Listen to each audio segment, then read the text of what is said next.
Day edition of GH Today here on GHOne television. Of course, in Chin Chin Band celebrating the man Bessa Simons in the background and also ushering us into the beautiful Friday. The weekend beckons and I'm sure a lot of you are already excited about it. But this morning, this is your show, this is my show, GH Today here on GHOne television. I am Joshua Kodjo Mensah. Welcome aboard the show this morning. So much to talk about this morning, so much to discuss, and more importantly, I get to hand over the microphone to you so you also talk to me about what has been on your mind all week. Well, let's start off this morning with a quote of the day. And Ken Poirot with a quote says, "Today is your opportunity to build the tomorrow you want." Today is your opportunity to build the tomorrow you want. And so yes, whatever we are looking at, whatever it is that you want to do, the best time to start is now. So today, the activities, the decisions you take today is what will inform the outcome or what tomorrow would look like. Ken Poirot with the quote of the day. And it's been an exciting week. We've learned so many words. For me, there's been a lot of first times for me, and I'm sure that has been the same thing for you. So let's check out a wrap of the word of the day that we've learned this week. Here is a recap of the words we brought you this week. On Monday, we brought you zinger. On Tuesday, we brought you blabbermouth. On Wednesday, we brought you somnambulism. And on Thursday, we brought you ambidextrous.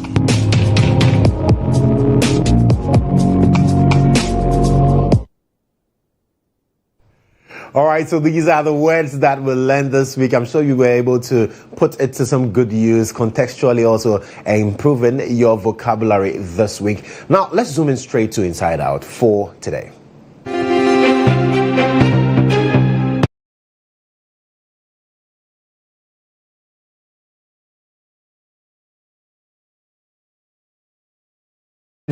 What a week it has been. So much from the nurses withdrawing their services fully to government engaging them. The nurses also saying that, well, this is the time. If we do not get what we are asking for, it will be difficult for us to return to work. Patients stranded, renal patients stranded, burns patients stranded, private health facilities now inundated with cases because the nurses in government hospitals are not going to work. So much has happened with that. Accusations, counter-accusations. We've also seen the politicization of this particular development. And it's raised a lot of questions as to really how we can improve the health sector moving forward. But it did not end there. Later in the week, we were also told about data pricing. Sam Nate George, the Minister for Communications and Digital Innovations, told us the new packages that he's been able to arrive at, that decision that has been arrived at with the telecom operators, that from July 1, you're going to see an increase in the data that we purchase in terms of the bundle that we get. So 10% to 15% increase in the data for the same prices we are enjoying currently. That was also greeted with quite a lot of enjoyment, and people are really excited about that. And then yesterday, closure. We saw the announcement of closure of some 64 stations operating in the country. And then few minutes and a few hours later, President John Dramani Mahama says, you know what, let me grant some clemency to these stations. So Sam George, yes, I know you're applying the law. The law is the law. You're applying the law, but let's give some clemency. Then in Parliament, what did we see? Sam George goes to Parliament, tells Parliament, gives us the full list of the stations that have been closed, including Asase, Wontumi. The NPP says this is political. Why are you targeting Wontumi? What has Wontumi done? What has Asase Radio done? Then Sam George referred them to Darko, who we are told owns Asase Radio, by the way. And then he in the post said, well, management told him that yes, instead of renew their licenses in October, they renewed it late in December, and so that gave some clarity. And Sam George used that as his weapon in Parliament yesterday. Then I'm sure you also remember Nana Ayufree, the ranking member on the Health Committee, while he was trying to introduce the subject of the Registered Nurses and Midwives Association strike on the floor of Parliament, we saw what happened with the Deputy Speaker, Bernard Ahiafo, who ordered the Marshal in Parliament to now take Andre Ayufree out of the House. So much has happened. And more importantly, you've also had your bite on all of these things. And so today, quickly, the phone lines would be on your screen. Speak any of the numbers and call me. Talk to me about really what's on your mind, what you make of all these developments that have happened within the course of this week. Exactly what your thoughts are. The nurses, data, also stations that were closed, and then the decision of the president to grant clemency to these 64 stations. And the standoff in Parliament between the First Deputy Speaker, Bernard Ahiafo, and then the ranking on the Health Committee, Dr. Nana Ayufree. So the phone lines are on your screens. Quickly pick any of the numbers. Place a call to me and let's have a conversation this morning on what really you also make of all that has happened within the course of the week. I'm sure that with the data increases, you are very, very excited. I know people in the newsroom who've said that they are not going to buy data unless until the 1st of July. So they are waiting for the increase. And so from now to the 1st of July, whatever data they have, they're protecting that data. Kakra. All right, so you can please call me now. My first caller is on the line. Hello, good morning. Your name and where you're calling me from. Brother, how are you? I'm doing very well. How are you doing? Oh, by the grace of Allah. My name is Awudu from Sekendi. Right. So how is Sekendi this morning? Oh, Sekendi is still running. Amazing. Amazing. So talk to me. The only things that we are praying for to come down is the priest. Right. So we're praying to the Minister of Justice to do something so that the practice of the priest will come down. Right. Well, the minister is attending a conference in France. I'm sure when she comes back, she'll put some measures in place. But talk to me. What's on your mind this morning? Yeah, my mind. I'm so happy. One thing I was so happy yesterday to hear about President. I'm just saying that data.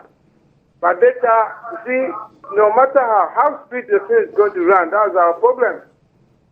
The speed that is going to run, which is from next month. And the Zoom Lion, cancel the Zoom Lion contract. That's my biggest victory. Yeah, to give the money to the assemblies themselves to employ the indigenous people there to be paying them as a staff. Like those days how we call it town council. So that they will supervise the sanitation, go home to home to supervise. How you are paying somebody in assembly and it's not working? You are employing this sanitation officer at the various assembly. They will just go into the office doing nothing. No money, nothing. If you come to HTML, like this, they have said this is the sanitation director who is there. That man have to be changed. That man have to be changed totally. So I appeal to the regional minister and other executive members to do something about that guy. And then there's another problem. My happiness about Wontumi. Wontumi was shouting. If he can't even pay his radio station in Takwadi, he is using it to insult our intelligence, Ghanaians. If you are not supporting on that, they will just kick you off. As I'm speaking to you, if they see that, they will just kick you off. You see, to me, they should revoke that license immediately. They should not renew it for them. But that man is not perfect. He's not thinking about this country. He's not thinking about his own family and his people only. He's not thinking about me and you. He's thinking about his own self. So that is my contribution this morning. For His Excellency to stand in his feet and do whatever is good for this mother Ghana. He's doing well. May Allah protect him. Thank you very much. From Sekendi, yes, he touched bits and pieces of on all of those ones. We have another call on the line. Hello, good morning. Your name and where you're calling from, please. Good morning. This is Ignacio calling from Boston. Right. So talk to me. What's on your mind this morning? Yes. Good morning to you and your viewers. I think today I'm very happy for the government, especially the communication ministry, led by Honorable Sam Jones is a very good leader. This is what we call governance. Right. Government is all about making sure its people become happy, its people enjoy things that they need. And I think in communication sector, what we need is data. Yeah. And we are very happy. Talking about the radio station, I think if you have your documents where the law save you, if you see your document, the law to also come after you. So it is about the law. The law is all about what we are guiding by. So I think this is not any issue. But if you are also looking at the whole governance system, I think it is in a good direction. The economy is good. Right. So let's see what happens next. Thank you. Absolutely. Thank you so much for also calling. He says the economy is on a good trajectory. Good morning. Good morning, my brother. How are you doing? Fine. Right. Your name is... Chief. Okay. Chief. Politicians are making what you mentioned. Ni gamele umapa mancheme fight. Pena make wo Manchester party and ebefo. Nakai. Umo beno 2-4 tani ye matche. Wo mancheme gamancheme ni wo fi kumi. Ni matche na ba jian le. Wo fi kumi ni wani wo maya no. Chi gama anfite. Umo adan, umo pampram, umo osudoku, kumo kani bi ni mi le fe. Kumo beno 2-4 ye matche ni matche me fe ho sisi. Na ya hine. She war attack mene, war akameneba, NDC ba ekameneba, NPP ba ekameneba. Money I will be an enate court na you kumine. Ni eba no ni aneta forever.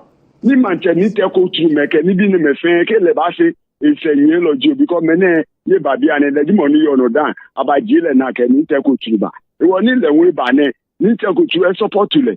Ni aya hin ni ke anfe no fi on yo manfen mano ni efita na ya Tombeni president ke vice yo aye manchena ka ni wo gamen no fian ni baba o mame wo nice na so dey politics e wo no fian no pami kuma property ne fike ma ke fian politicians ameja me ho kan ame ni ma eton politics bi ama first ni aye mane na ka himbele be na ka ma ya no ti bi na ka himbele ba bo ma fike na after wo school ka no fian no wo ni wa ni mo ni me na me ye Ghana shika fe amami President take us father for e can no fian mete na mo me fe mo fian woni ke president dey ne if te to be na ka afi ni ne na afite property after bi na ka ma cathedral nyama e fian ni na ka shika je e chon fe ai fe ya mede president fe ba yi shika keje power akela ya court be na afi mama akafi mu kolon yo ni wo gama e ya no ni jele mi fe ana ese na mo wonye radon ka ni tun papa ni yetu yo no mo oiwala don poeke oiwala don denche. So basically he touched on chieftaincy matters in the Ghana state and says that well they need unity and depoliticization of chieftaincy issues, and then he also talked about the fact that President John Dramani Mahama should not be father for all. Those who have siphoned money from Ghana should be dealt with accordingly. And he cited the National Cathedral among others. So that's his sense on what's on his mind. We have another caller on the line. Hello there, good morning.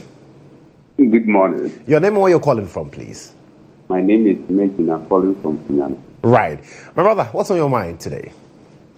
What is in my mind is that why some people are being seen as human beings than others in Ghana.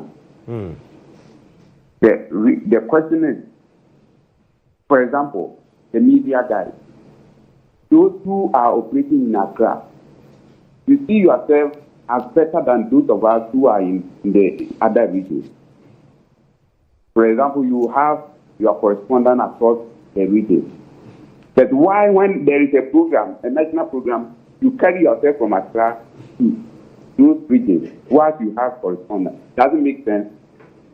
Doesn't mean that your correspondents are not up to the task to carry some stories.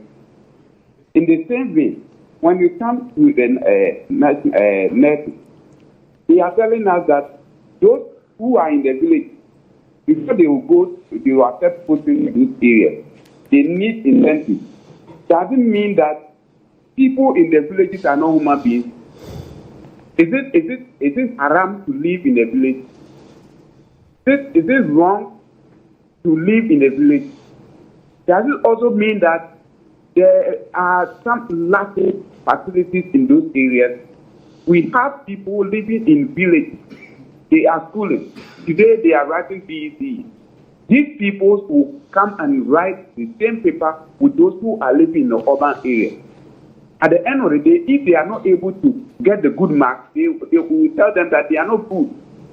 Meanwhile, we have denied them so many days, so many hours. Come to them, Wontumi and Co. Wontumi was claiming that he has money. Meanwhile, he has violated the laws of operating as a media station. So, me that we have a say in our country, right.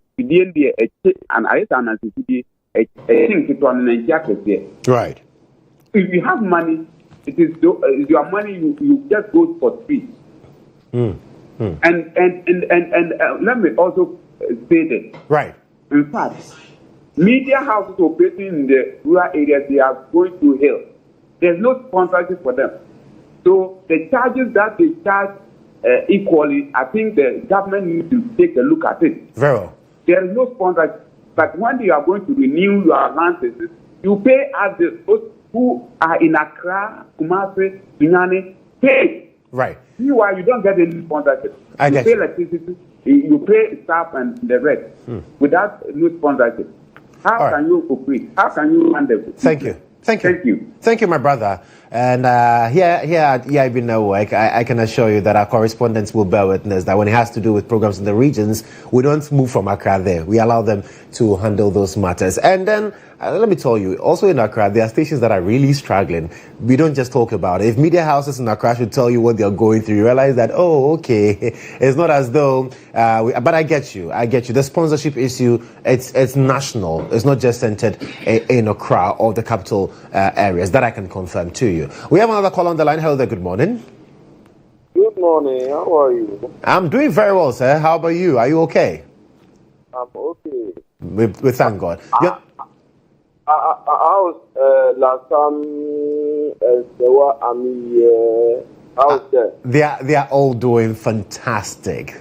We thank God. Right. Thank God. Your name and where you're calling from, please? My name is Alhassan NDC. Right. Alhaji Pini Guru, calling from Darko. Okay. Alhaj, so what's on your mind this morning? First of all, let me send my blessing to Honorable Benataya First of Parliament, a Mayor of Samal, Honorable Alhaji Awudu, and Excellency GHOne, the father of the nation, for Ghana. Let's look about what is in my mind. If you look about what is happening for the past, it's different from what is happening today. In President Nana Dodan for Akufo-Addo, you hear the talk about 100 and something radio stations. Is that not so? 100 and something plus radio station and they stop. But this time around, and they say 62 radio stations. When they say 62 radio stations, MPP Maku's minority leader, and he came out to use something different, embarrass himself, speak big language for the president. When President John Dramani Mahama giving the directive to open me, and they also have problems. These people, they are poor people. They show that President John Dramani Mahama is a listening president. It's not like a President Akufo-Addo who doesn't listen to Ghanaians. We all understand. And they give the timeline. If you know you have a problem, get into 1 month. You can use it to solve your problem. Is that also? So this one is a good step for the country. We shouldn't be doing things without not giving the directive to the people.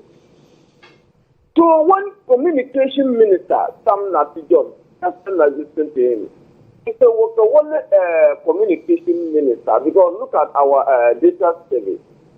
When people enjoy the data, is it only NDC people will enjoy that data? MPP will also enjoy it. Right. So let me saying that these nurses and doctors, they are not being fair at all for us. They are not being fair at all for us. Because you yourself, because of some demand, and you thinking that President John Dramani Mahama should do it for you, but you don't sit with the President John Dramani Mahama, and you have you sit with the past government. So you don't discuss it with this president. How can you use it to withstand President John Dramani Mahama? This is a total sabotage. Right. That will sabotage our government. Right. So I just want to tell them, we will remove some of the amount of the mountain payment, because we will not talk about this thing to continue going like this. Okay. If we do it, and it means that our program will be chaotic. Alhaji, thank you. So this different group will come. This different group will come. What kind of attitude is that? Alhaji, thank you. Thank you so much for calling us and also sharing your thoughts with us. I think we have time more for one last call. Hello there. Good morning. Hello. Hello. Good morning. Hello. Good morning. Yes. Good morning. How are you doing? I'm fine. Fantastic. Your name and where you're calling from, please. I'm Lucy from Bolga. Right. Lucy, how is Bolga this morning? Fine. Very fantastic. Amazing. So what's on your mind? What is in my mind is that I want to ask whether the government has forgotten about we, the Allied Health graduates. Yes. Since 2019, we have completed, and our colleagues on the nursing side has been posted. The next batch has been posted, and we are still in the house. Is it that they have forgotten about us, or we went in for a wrong course? I don't understand what we are doing now. Right. And you say you are from which batch? Allied Health Council. Right. Right. So is the issue with posting or arrears really? The issue with posting. The posting they have has not not been posted us. We are about 6 badges now in the house. Oh, wow. No posting. Right. Since 2019, we haven't had clearance. Wow. Okay. Lucy, we'll take this up and also get some answers for you. But thank you so much for bringing that to our attention. Lucy, they're calling all the way from Bolga. And thank you so much to all of you who also join us with calls and sharing your thoughts and what really is on your mind with us. That's it for Inside Out.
Well, it's time to get to know what is happening in the legal fraternity, and the biggest one today. You know, I remember the last time the Attorney General addressed us. He says, if this is a thriller in Manila, get ready for Rambo in the jungle. And so today we are waiting for Rambo in the jungle. Mutala, good morning. Good morning. It's a Friday. Yeah, it's a Friday, and everybody likes Friday. Yes. You do as well. Just like I don't like this Friday. I know you prefer my Monday. meat has not come. Oh, and I have to just say it. It's a Friday. so today is Friday. So anything I got to happen. No, but there's so much. I remember when the flyer came out Wednesday. Yeah. In fact, people could not wait for Friday. Because they want to hear more. They want to hear more. And when the Attorney General and the work that has been done with the oral. Talk to me about it. Yeah, so for those who are following this space clearly will know that today is the third time you see the learned Attorney General, Dr. Dominic Ayine, address the press, address the media, address the nation in respect of cases that he is dealing with. The first time he engaged us, he spoke copiously about Cabinet Dubois and the others, National Signals Bureau. The second one, also he touched on some other cases, SkyTrain, A+, and all of that also came to the fore. And today happens to be the third time that he's engaging the public. And that tells you that there is something new that he wants to bring to the fore. And aspect that he is concentrating on is aura. And we know that, you can see on your screens, major briefing on Operation Recover or Loot. So today we are going to hear from the Attorney General what has become of investigations and all of that. And the focus of the AG's presser is hinged on work done by a certain committee. Director, let's see the next one. A certain committee, there you are. These are the committee members, and these are the men in focus. Unfortunately, there's no lady in there, right? So, the chairperson, Samuel Okujetua Blakwa, or the chairman. Then we have Daniel Domelovo, a former Auditor General. Then COP retired Nathaniel Kofi Boachi. Then, of course, renowned legal practitioner Martin Pebu is in there. Then Raymond Archer, an investigative journalist. Now, absolutely the Yoko boss. So these men, the work done by these men, have been handed to the president. The president also handed over to his principal legal advisor of the government or of the state in the person of the Attorney General. So the Attorney General today will be giving an update, and the update is expected to give us some details, some hints, which cases are ready for court. But of course, people have been asking the Attorney General, your work is supposed to be done in the courts, not the public. Let's hear the answer that the Attorney General has for those who have been asking that question and why he has been briefing the media occasionally. The second reason why I disagree with those of my fellow countrymen and women who think that the matters are dealt with at these press conferences should be left to the courts is that the constitutions require that we act, at least in public office, with probity and accountability. I see these press briefings, including the one I'm having today, as a way of breathing life into those cardinal values of our Constitution. Lastly, I think that there is absolutely nothing wrong with a prosecutor exhibiting confidence in his case. With particular reference to the case under review, the diligent investigations by the Economic and Organized Crimes Office led by Mr. Raymond Archer gives me a high level of hope and confidence that, all things being equal, I will obtain convictions on most, if not all, of the charges that I have preferred today. The next weekend I'll go to the village. So yes, so that is the Attorney General, Dr. Dominic Ayine, there, telling us why it is important that occasionally he gives us briefing on things that he is working on, he and the team. Probity and accountability. Of course. So the fact that he's engaging the public doesn't mean that he's doing anything untoward as far as the work itself at the courts are concerned. And already we do know that the National Signals Bureau case is ongoing. Yeah. Case management conference is underway. Prosecution concluded their side at the last court sitting. The date for the trial to commence is expected to be fixed at the next court sitting. Then, of course, the SkyTrain, the National Signals Bureau do not fall under the oral work. But I think that of the Sky Train is one of the work that our committee did. But Joshua Kodjo Mensah, what are some of the things that we should expect from the Attorney General's briefing today? Let's give you an idea. So, ladies and gentlemen of the media, significant progress has also been made in other investigations being conducted in relation to the oral briefs presented to me in February. The investigations by the National Intelligence Bureau have been equally thorough under the direction of his Director General, Mr. Alhassan and guided by the team in my office, most often led by the Deputy Attorney General, Dr. Srimsai. Now, the investigation in the National Service Ghost Names scandal has also progressed well, and we'll be filing charges against some of the persons involved from the first week of May. Also, in a few days' time. Other matters such as National Cathedral, mathematical sets, senior high school Wi-Fi are also nearing completion, and dockets are being prepared for prosecutions to begin. The issue of the National Service, the issue of the National Cathedral, and more are those that you should be focusing on. Mathematical set. We heard recently that the former running mate to Dr. Baumia, Matthew Puku Prempe, was also invited, questioned, and all of that. A lot of people have been questioned or have appeared and have been asked questions a few more times, just that some of them do not come into the limelight. So you might think that nothing is happening, but on the quiet, and investigation, the elements of investigations are in there. So it is one of the reasons we are having the Attorney General address the media today, and you should be looking forward to the fact that we are going to have some information in relation to some of the cases that we are hoping to see. Which one do you look forward to having an update on that? Oh no, I mean, I think the one of quite some importance to a lot of Ghanaians, or interest to a lot of Ghanaians, would be the National Cathedral. National Cathedral. I don't think there's anybody who doesn't want to hear anything about National Cathedral. We want to know. You want to know what's happening in the National Cathedral. What's happening with National Cathedral. Absolutely. And the issues there. Yes, so these are areas that we should focus on. So at 11 o'clock, the Attorney General and his team will be addressing the nation. We'll be there. I'm sure that we'll carry that live for all our viewers to have a feel of what will be happening. All the filler will be coming there. So if you have any question for the Attorney General, let us have it. They will ask the Attorney General on your behalf, and then the answers surely when we come back in our subsequent bulletins. And then when we come back on Monday, we'll digest and tell you more about all this. Today we don't want to bore you so much. Today we just want to leave it with that. Mutala, thank you so much. And then I'm waiting for my meet. Mutala Inusa there with Court today. Let's check out what the papers are saying this morning.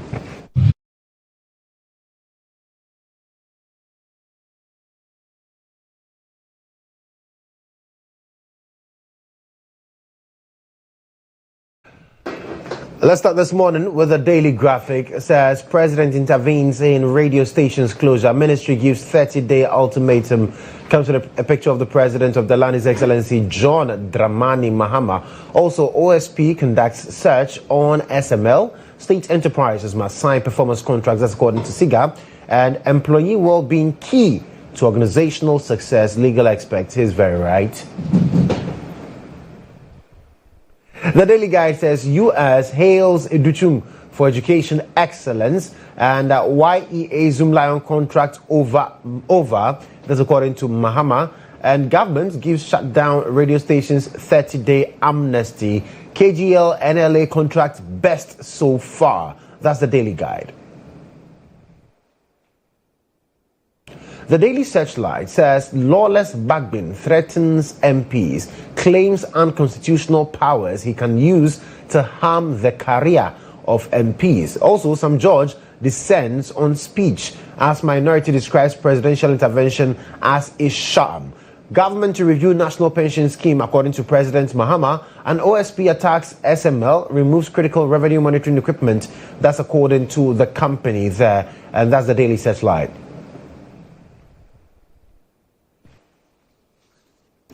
So as always, you can get copies of these newspapers and get details of the stories. This is still GH Today here on GHOne Television. We'll take a quick break. When we return, my senior colleagues will be joining me for a conversation on all the raging issues. Stay with us.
This is GA Today on GHOne Television. It's time to bring you the Breakfast Review segment.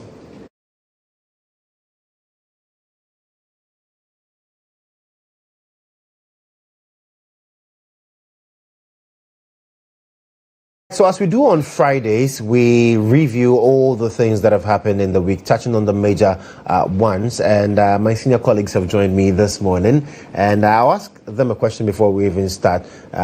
Someone made a claim, but I'll get to that shortly. I have Elvis Darko, he's managing editor, the NewsCenta newspaper. I also have Awudu Mahama, he is the managing editor of the Custodian newspaper, and Ibrahim Alhassan, head of the EIB political desk, also producer for this show, GA Today, and also lead producer for the Morning Star on Star. In fact, it's said that nothing goes without IB here on GHOne Television. Gentlemen, good morning. Good morning. I hope it's been a very interesting week for all of you.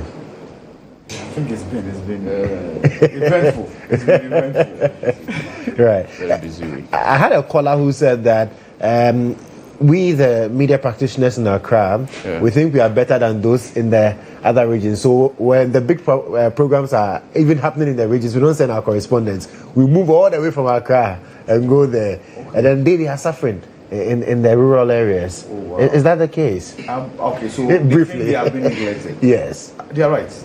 It's true. Right? It's true. Ghana is centralized. Even when you want to be happy, real happy, you have to come to Accra. No, I mean it.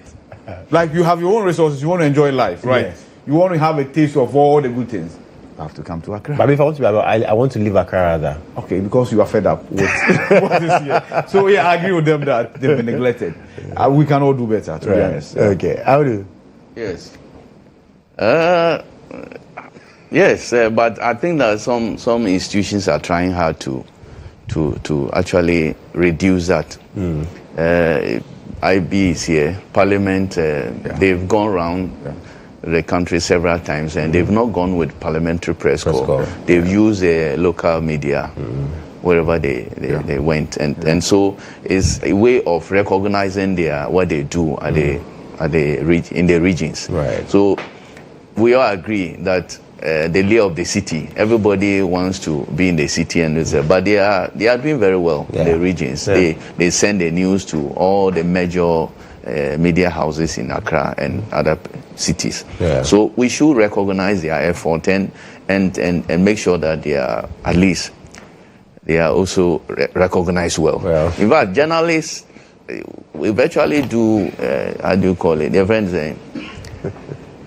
we patch people's nurses whilst ours are very torn. Remuneration for journalists is not the best in this country. Media houses can do better. And if you are doing better, I think it should cut across. It should move from the city to the regions. And we should all recognize their effort in the rural areas or in the regions. They are doing great, as I said. Elvis. I don't get it. You said they have been neglected in what way? Rural reporters, when there are big stories going to be captured, we send people from Accra. You don't allow them to also enjoy the big programs. I don't understand big stories in these terms. Big programs. When there are big public events. Exactly. Yes. Well, I don't know those who are complaining. I don't know what their status is. Because I believe that if I have a correspondent in a region and there's an event there, two things will determine who covers: the magnitude of the event, the person who is there. Is the person having the capacity to deliver the kind of content you want? It will influence who covers the event. If the person there is capable, why will I want to waste money to send somebody from Accra to the place? But if in my assessment I believe that the person may not be able to do the work, deliver the kind of content that I believe will attract viewers, listeners, and readers, because they are the key we are serving, we must give them the best. So it is who is best placed to deliver the kind of content that the public wants. So when they complain, and there's no way if I send a correspondent from Accra to a region when something is happening, the person will go and work alone minus my correspondent. I'm not sure that will happen. Exactly. My correspondent, the one who knows the ground, the one who is going to show you everything. So that's why I said I don't really understand the issue. No, I think let me help. Yeah. They are complain. Let me help. I didn't know that. I didn't hear the complaint. Look, it is not just about the media houses sending correspondents. It is the organizers, particularly government officials. Yeah. State officials who, when they are traveling, they travel with the media from Accra to the place. You as a media house, you probably do not have that capacity to be transporting this. And that is the issue. I have a correspondent in the northern sector. If there is anything, MPP NDC program, say any other program, he can't say, I don't have money to be transporting people around. Yeah. But it is the government officials and the state actors. So they are speaking to government, not the media houses. Media houses. So they're no media houses. We have our correspondents there. That they are saying that all government officials are coming to the region. Yeah. They should stop coming with journalists from Accra. So that they... I think... That's why I started Parliament. I think a lot of things that we carry people around to go and do, they are not things that we need to carry people around to go and do. That is a fact. Okay. But you see, it's also... I look at it from different points of view. See, sometimes also it's where the event is happening. Maybe where you are living as a regional correspondent and where the event is going to take place, there's a vast distance. And sometimes the people who are actually the leading people who are going to do the event are coming from Accra, not the regional minister. So as rightly said, we should make use of those at the grounds for most of these things. For the politicians, they should know that the people on the ground there, they understand the issues more than carrying somebody from Accra to go and cover an event. So when they cover it, they can provide more depth to the story than carrying somebody from Accra. So it is not about the magnitude of the event, but it's just about government officials going and then they decide which media houses they want to go with. It's true. And one thing we as journalists must also understand is that, see, it's about your network. It's about contacts you have built. You may be a journalist in the region, but the politician that is coming does not even know you. He's not seen you before. You've not done some interesting story about the place that attracts the person you're trying to find out which journalist did this story. See, most of the times, politicians look for those who do the stories that when they look at it, this story is interesting. Which journalist did this? Right. And then that also informs who the person now gets to know you, and the next time if he wants to do something, the person is looking for you. So we should also look at it that we need to position ourselves in such a way that when the politician wants to come, he knows that when I'm going to this region, journalists A, B, C, D, if I use them, I'm going to get great value because their reportage will be rich. And then people will really pay attention. So I think it's two ways. Those in the regions too should begin to look at the fact that how do they position themselves in terms of their content. Their content. Very well. So that was just an introduction to our conversations. But this week, one of the major issues has had to do with the strike of the nurses. I mean, it's traveled from last week, and then this week they fully withdrew services. Government has intervened, tried to intervene, and we saw but still, the nurses are not back. Ibrahim. Well, so I think we've all been following this for a while. Very unfortunate that patients will have to go through this. But unfortunately, if you've lived in Ghana for a while, you will understand that every now and then these things happen. I think the longest time we went were about 3 months, doctors, if you remember. It was quite tough. Doctors and government, AMPAS, exchanging words here and there, and it was nasty. And we pray we never get there again.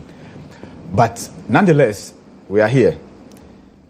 Yesterday I was in Parliament when the leadership of the nurses, together with the health minister, the deputy finance minister, and other stakeholders met with the health committee of Parliament and gauging the mood after the meeting and then also monitoring what the nurses front, the leadership, has been putting out. I think in the coming days, if not hours, we should expect some good news. That the strike will be called off. And then they will return to the negotiating table, because two things are clear to me. The nurses have demands. Government cannot attend to all those demands as we speak. It's financially impossible for government to grant all the demands of the nurses. And I'm sure that upon the engagement, both sides have come to that realization that government needs to give something. The nurses are also not expecting everything that they are asking to be given. And that's a good converging point.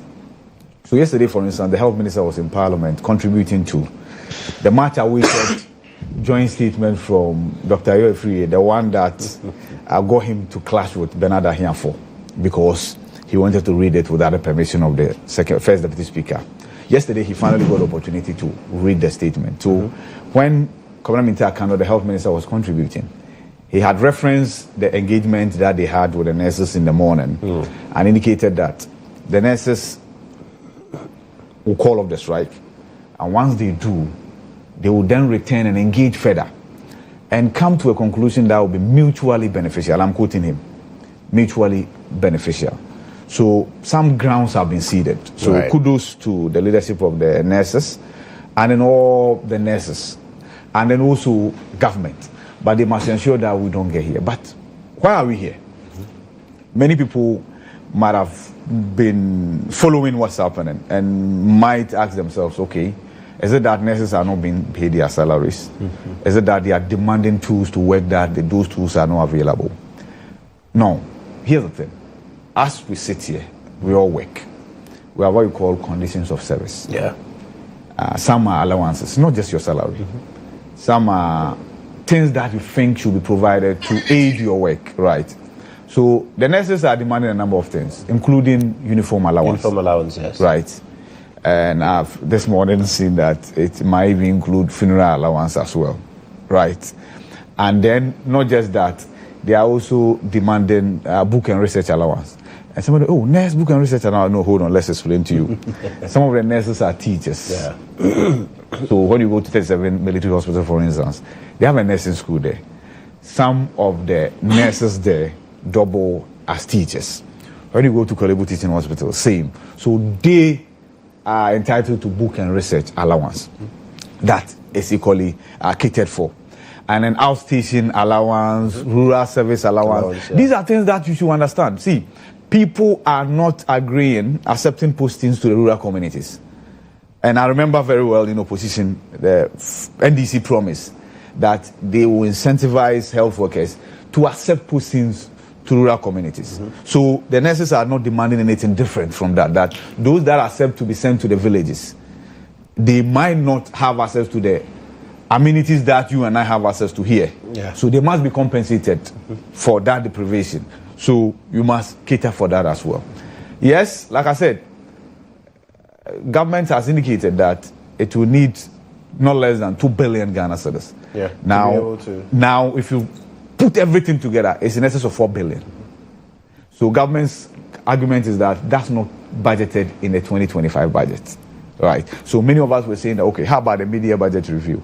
Until we got hit with the reality that the economy cannot shoulder that at this material point in time.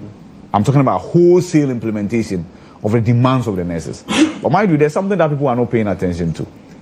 If government wholesale provides the demands of the nurses, the other unions, open the floodgates. The other unions that are there, and they are just monitoring.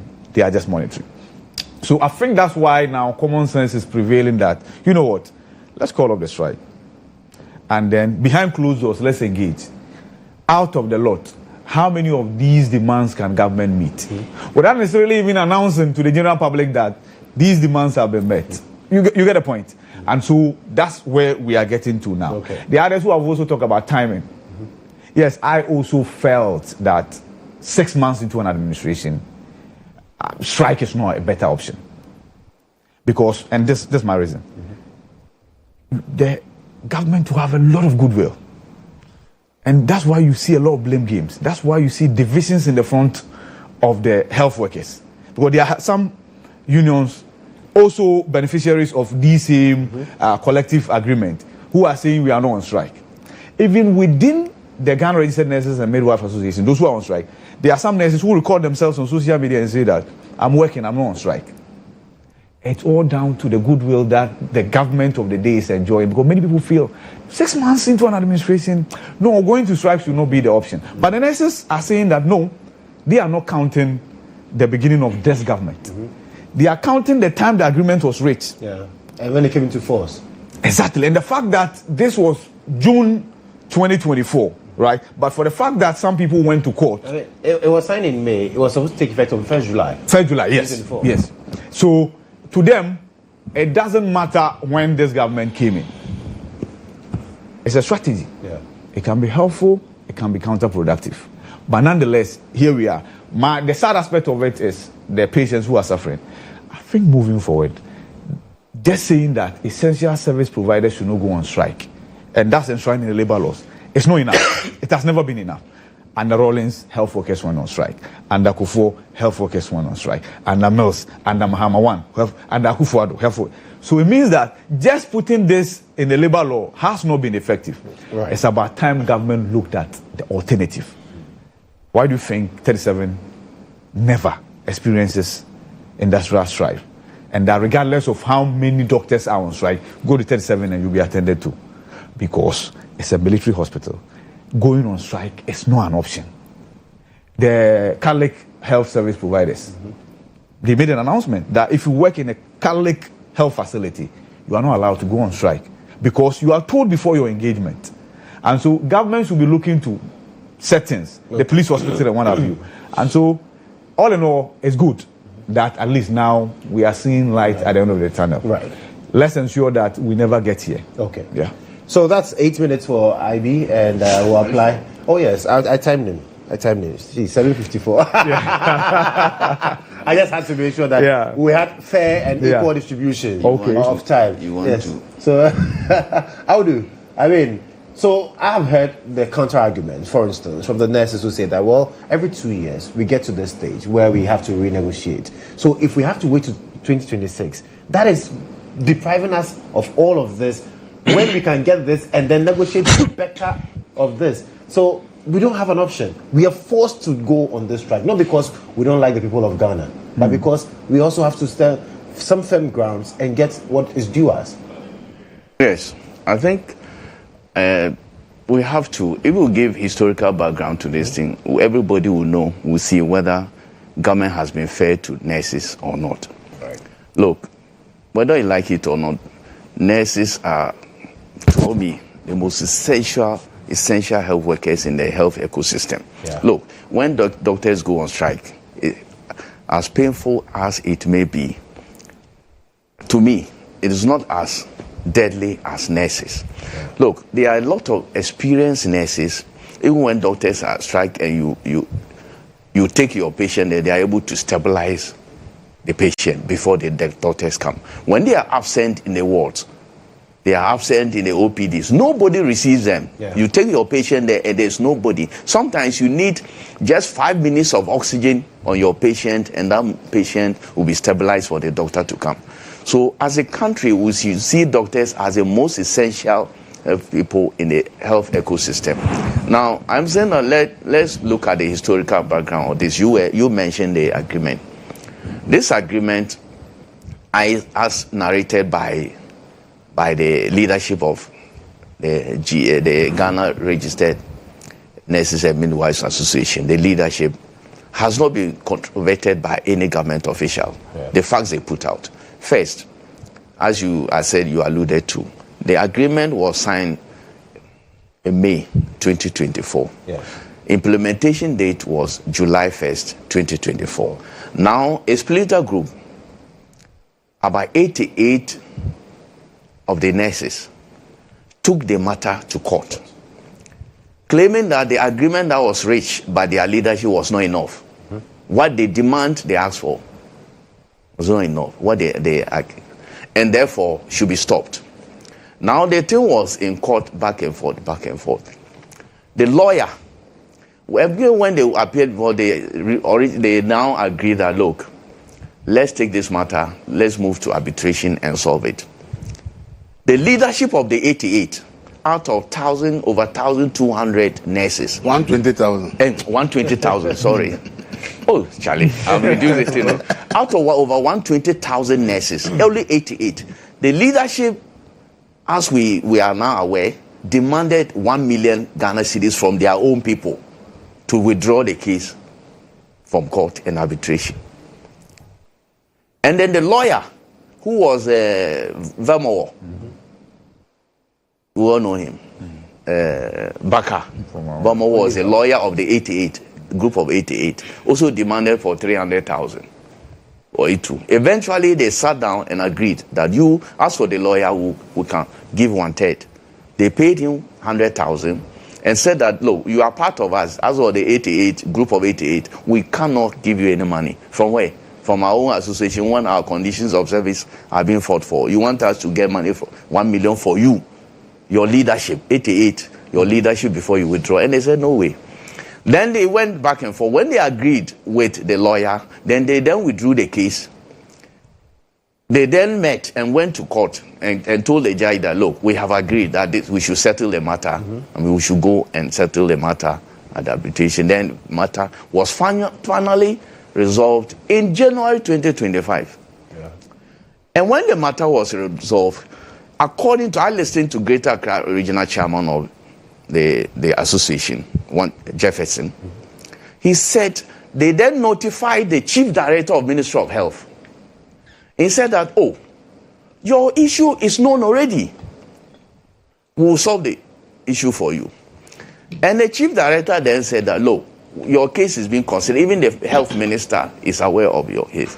They met the Health Minister. Health Minister told them that their matter will be considered in the 2025 budget. 2025 budget. And they waited. Then even when they were, sometimes they tell them, oh, the Health Minister will tell them the Finance Minister has traveled. Oh, your this will be catered for. Back and forth. Then, the thing was not implemented. The thing wasn't done. Then the nurses gave notice, even around 28, they put red armband, thinking that with that signal, warning, government will act. Government did not act. Then they waited. Then I think in June, is it 3rd June on one of these days? 2nd or 4th. They had a meeting. And there they were told that there was no budget allocation for their. Yes. I think that is a betrayal of trust. If you knew you were not going to, this thing was not going to be in budget, just tell them that we cannot do it. The person were made, the nurses were made to believe that this will be captured in the 2025 budget. It wasn't done. Eventually, they were told that it wasn't captured and that the implementation should be 2026. And we are also made to understand that all the health workers in the health ecosystem, apart from the nurses, they have had their collective bargaining sorted out. Yeah. Apart from nurses, all the other workers in the health ecosystem have had their agreement implemented. It is only nurses because of the court case. So if you knew as a government that this one, even as they were in court in December up to January, even if the case was decided that there should be renegotiation, there will still be money paid to them. The government should have known, even if there were to be renegotiation, there will still be money paid to them, and therefore government should capture it in the budget. And if the court had also said that, look, go and implement what had already been agreed, government, there will still be money. So why did government not capture it in the budget? What if government really wanted to implement the agreement? So for you, it's more of government failed to show good faith? Yes, in all of this? I think so. Look, people are saying that the money, now they've been told that it's well been captured, and if they want to implement it, it will cost government about 2 billion Ghana cedis. We're able to, I think every budget will have contingency fund. Contingency funds are for it. In fact, if you don't need, at this point, we should not even get to contingency fund because the government has prior notice of this agreement, and therefore should have been factored. If really we we see nurses as a group of essential workers. Government should have seen this. Now, you will tell them that we cannot implement it because it will cost, it will throw the budget out of gear and all that. The IMF program, we have been able to make allocations for other sectors, other things, and yet government did not find it necessary to look at nurses. And I'm saying that, look,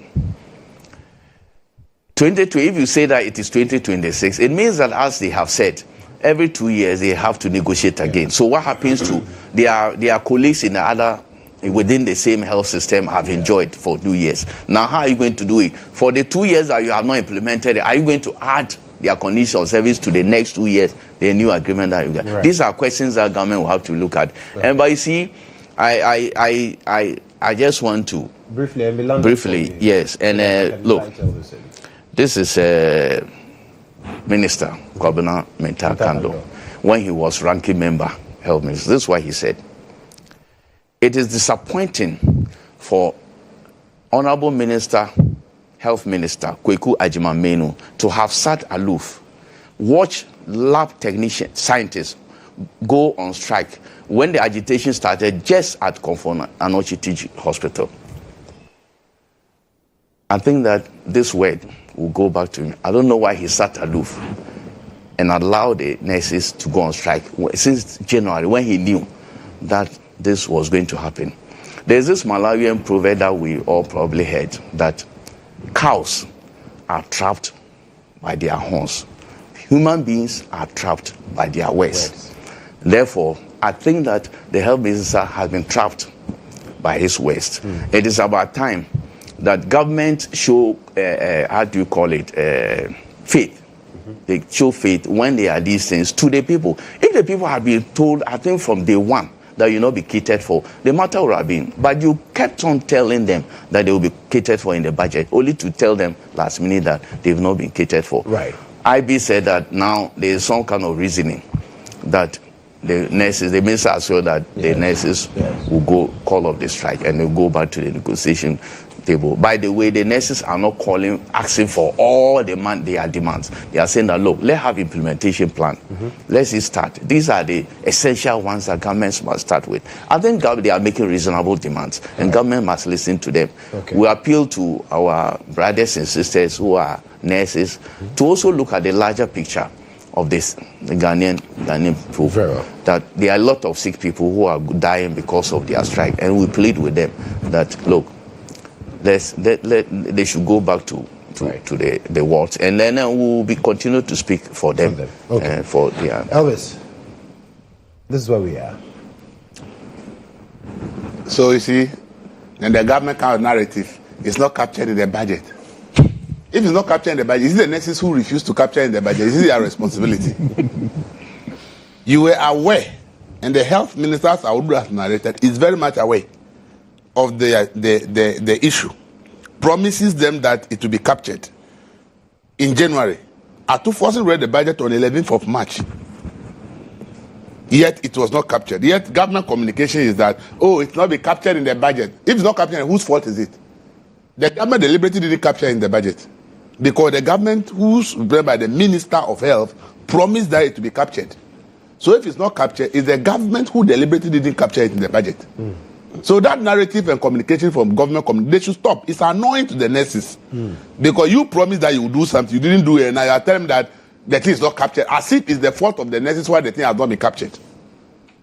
So that communication from government will make the nurses not come back. It will make them more annoyed. So they should stop telling us that it's not been captured. This idea of 2 billion, the budget, it was from 1st July. Yes. That's what I'm saying. So from July to December, it's just 2 billion, half of it. You're right. The government should make it a debt. Tell the nurses that we will pay in January 2026. It will be an arrears. Currently, we don't have the money in cash, so we will pay as an arrears. I think that is a more... Continue. And continue from January 2026. Once they pay the arrears for half of last year and this year in January 2026, then the actual implementation monthly continues. Right. I think this will sound logical to the nurses. Look, in the same budget that we say that it cannot be accommodated. Okay, government has a budget over 13 billion for the big push. Why is the big push not to serve the people of Ghana? Can't government cut that by 4 billion and said, I'm now cutting that by 4 billion so that I can take care of the nurses and dedicate the 9 billion to the big push? It's a budget. You are going to read the mid-year review budget. If this is a major issue that needs to be taken care of, there has to be some innovation to make sure that you don't create a situation where people are dying and then you want to seek sympathy of the public against the nurses. And for Ghanaians who think they can back government against the nurses, I can tell you, the politician has money to go to UGMC or fly outside Ghana and go to any private hospital for health care. You, the ordinary person there who is insulting the nurses, you are the one who will suffer when you get there because you don't have the money to go and pay at UGMC or any private hospital. So anybody who is sitting there thinking that sympathy-seeking messages from government is what they should follow and then demonize the nurses, truth of the matter is that we, the poor people, will suffer more than the politician that you are trying to defend. Look, what are these nurses asking for that other government officials are not enjoying? What sense does it make for any government or anybody to tell the nurses that whilst your counterpart in other institutions paid by government are enjoying these allowances, as for you, if you pay to destabilize the economy, so we will not pay you. So as for you, the nurses, you are the one who should sacrifice the rest of the nation. Because the policeman who is not embarrassed gets a rent allowance. And the nurse said, I also deserve it. And he said, as for the nurse, if you pay, the budget will be destabilized. But when you pay the soldier or the police or other people who work for government, they will not destabilize the budget. So our others working for the same employer called government deserve that allowance, but the nurse does not deserve it. And you think this message should sync well with the nurse? You, the one who is buying that message from government, ask yourself if you are a nurse and they are telling you that your counterparts, who are all employed by the same government, are enjoying something that you are also asking for, and that you are told that as for you, if we give it to you, the economy will be destabilized. But for the others, when we pay them, the economy will be safe. If you are the one in the shoes of the nurses, how will you accept this message? So you see, we should reason some of the things that we are saying simply because we think we want to pressure the nurses to return to work. The nurses can decide not to return to work in the next 1 year. Nobody can compel them. And that is why message is important. So if the health minister holds a press conference and says he's appealing to retired nurses to come to work. That one. What kind of messaging are we talking about here? In the interim. Who advised the health minister to go and see that? They will not be paid. Do you understand it? So we need to understand. See, look, the critical role of nurses in our lives is what we must look at. Right. Okay? Dr. George Akufu Dampare, trying to protect the police, came out with a policy that when a policeman dies in line of duty, he should be compensated. And from that time, policemen who die in line of duty get over 100,000 compensation. When the nurse dies in line of duty, who compensates him or her? When the nurse is moving from one village, walking to the bush and the forest to go to some small settlement somewhere to offer health service, and is bitten by a snake and dies, who compensates the nurse? If the nurse who is sitting on a canoe trying to cross a river to an island community to provide health care, and the boat capsizes and the nurse dies, does anybody compensate that nurse? We should ask ourselves, are we really being fair by trying to emotionally blackmail these nurses to come to work? Ask yourself, our relatives fall sick, get into conditions that we, the family members, we don't even want to touch them. But we send them to hospitals and expect nurses to touch them, treat them. Once we ourselves are not willing to do, we want nurses to do it, they do it for us all the time.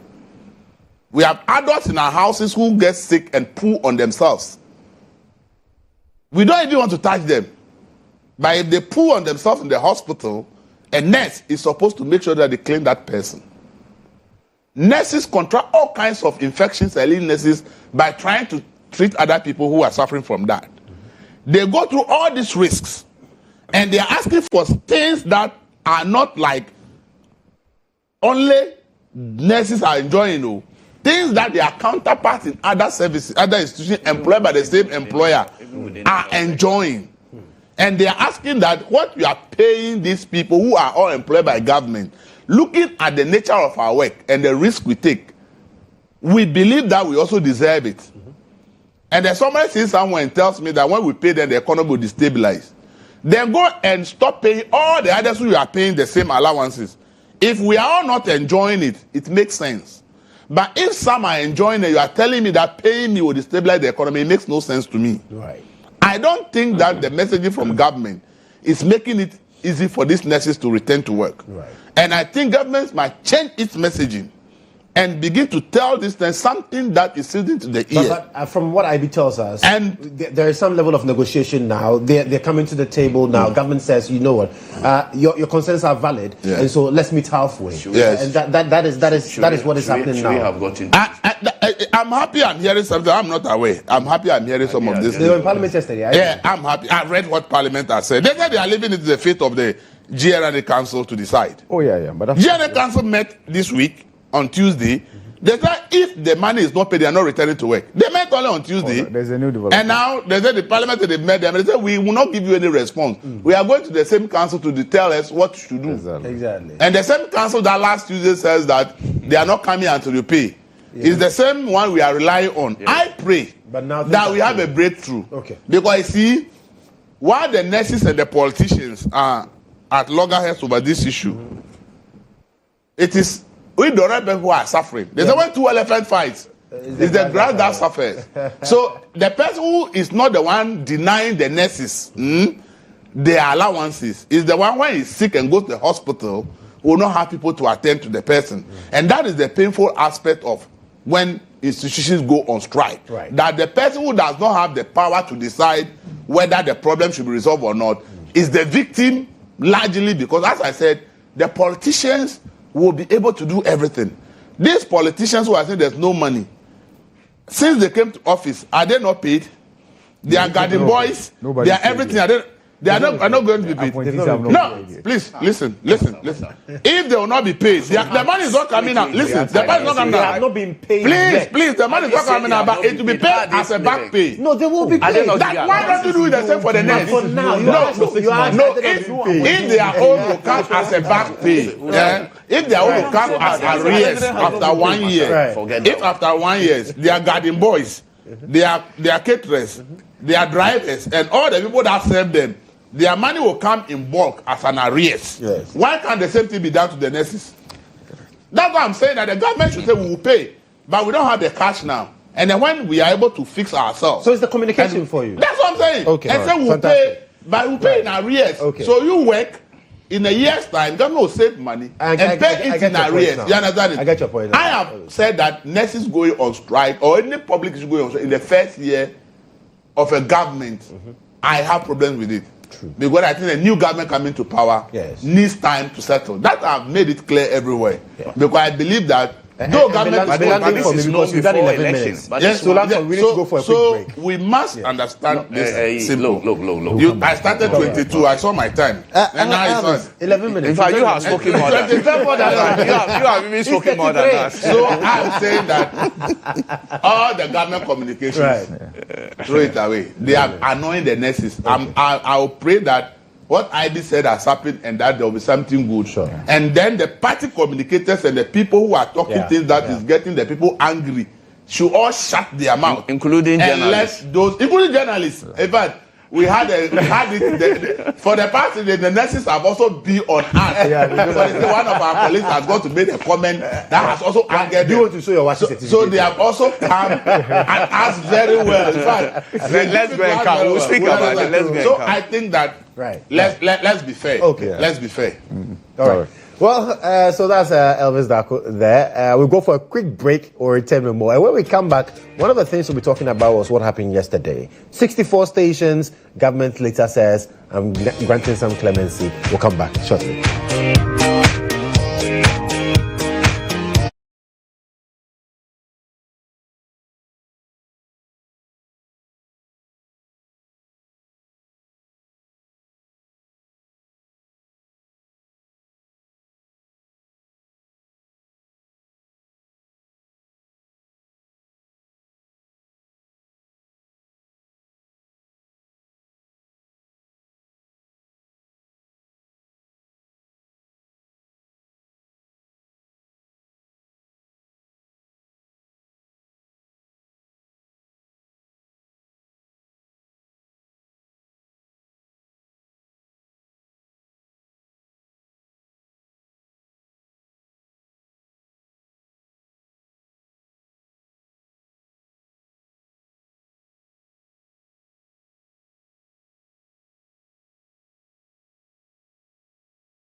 All right, thank you so much for staying with us. It's the weekly review, and there's so much to talk about. But I know with the nurses' strike, it's something that is very important. So, gentlemen, please, I beg you, I'm giving you 2 minutes each to wrap up on the nurses for me.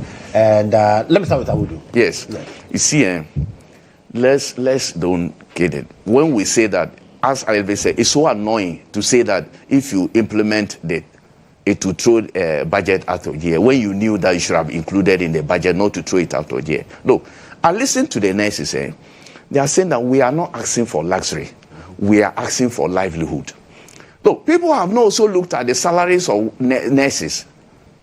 We have not looked at even the salary. So when what they are asking for, people who are sent to the rural areas, the conditions they work, in which they work, and all that. Look, government should meet them. My friend Elvis has volunteered something to government. Yeah. I think they should look at it. Look, meet them halfway. Especially when the nurses are saying that, look, we need implementation. We are not even asking for everything now. Start with something so that at least it will cushion our people. So that it will give them livelihood, not luxury, livelihood. Look, we all know, Elvis said it all. When we take our patients to hospital, sometimes these are patients that we ourselves do not want to touch. Nurses, what they go through, the health hazards, the diseases they contract when they take care of our sick, we should look at them as essential group of people who are in essential services and take care of their needs. Look, government should do something to make sure that these nurses return to work.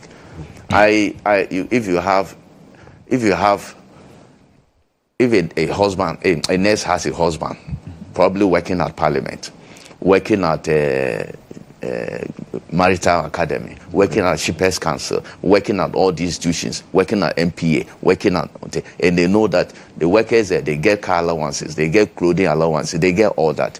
And a nurse, you tell the nurse that they cannot enjoy these things because you have not factored into the budget. I think it's an insult to the nurses. Right. But we pray that all of them will meet again and agree that, look, this is a way forward to stop this strike.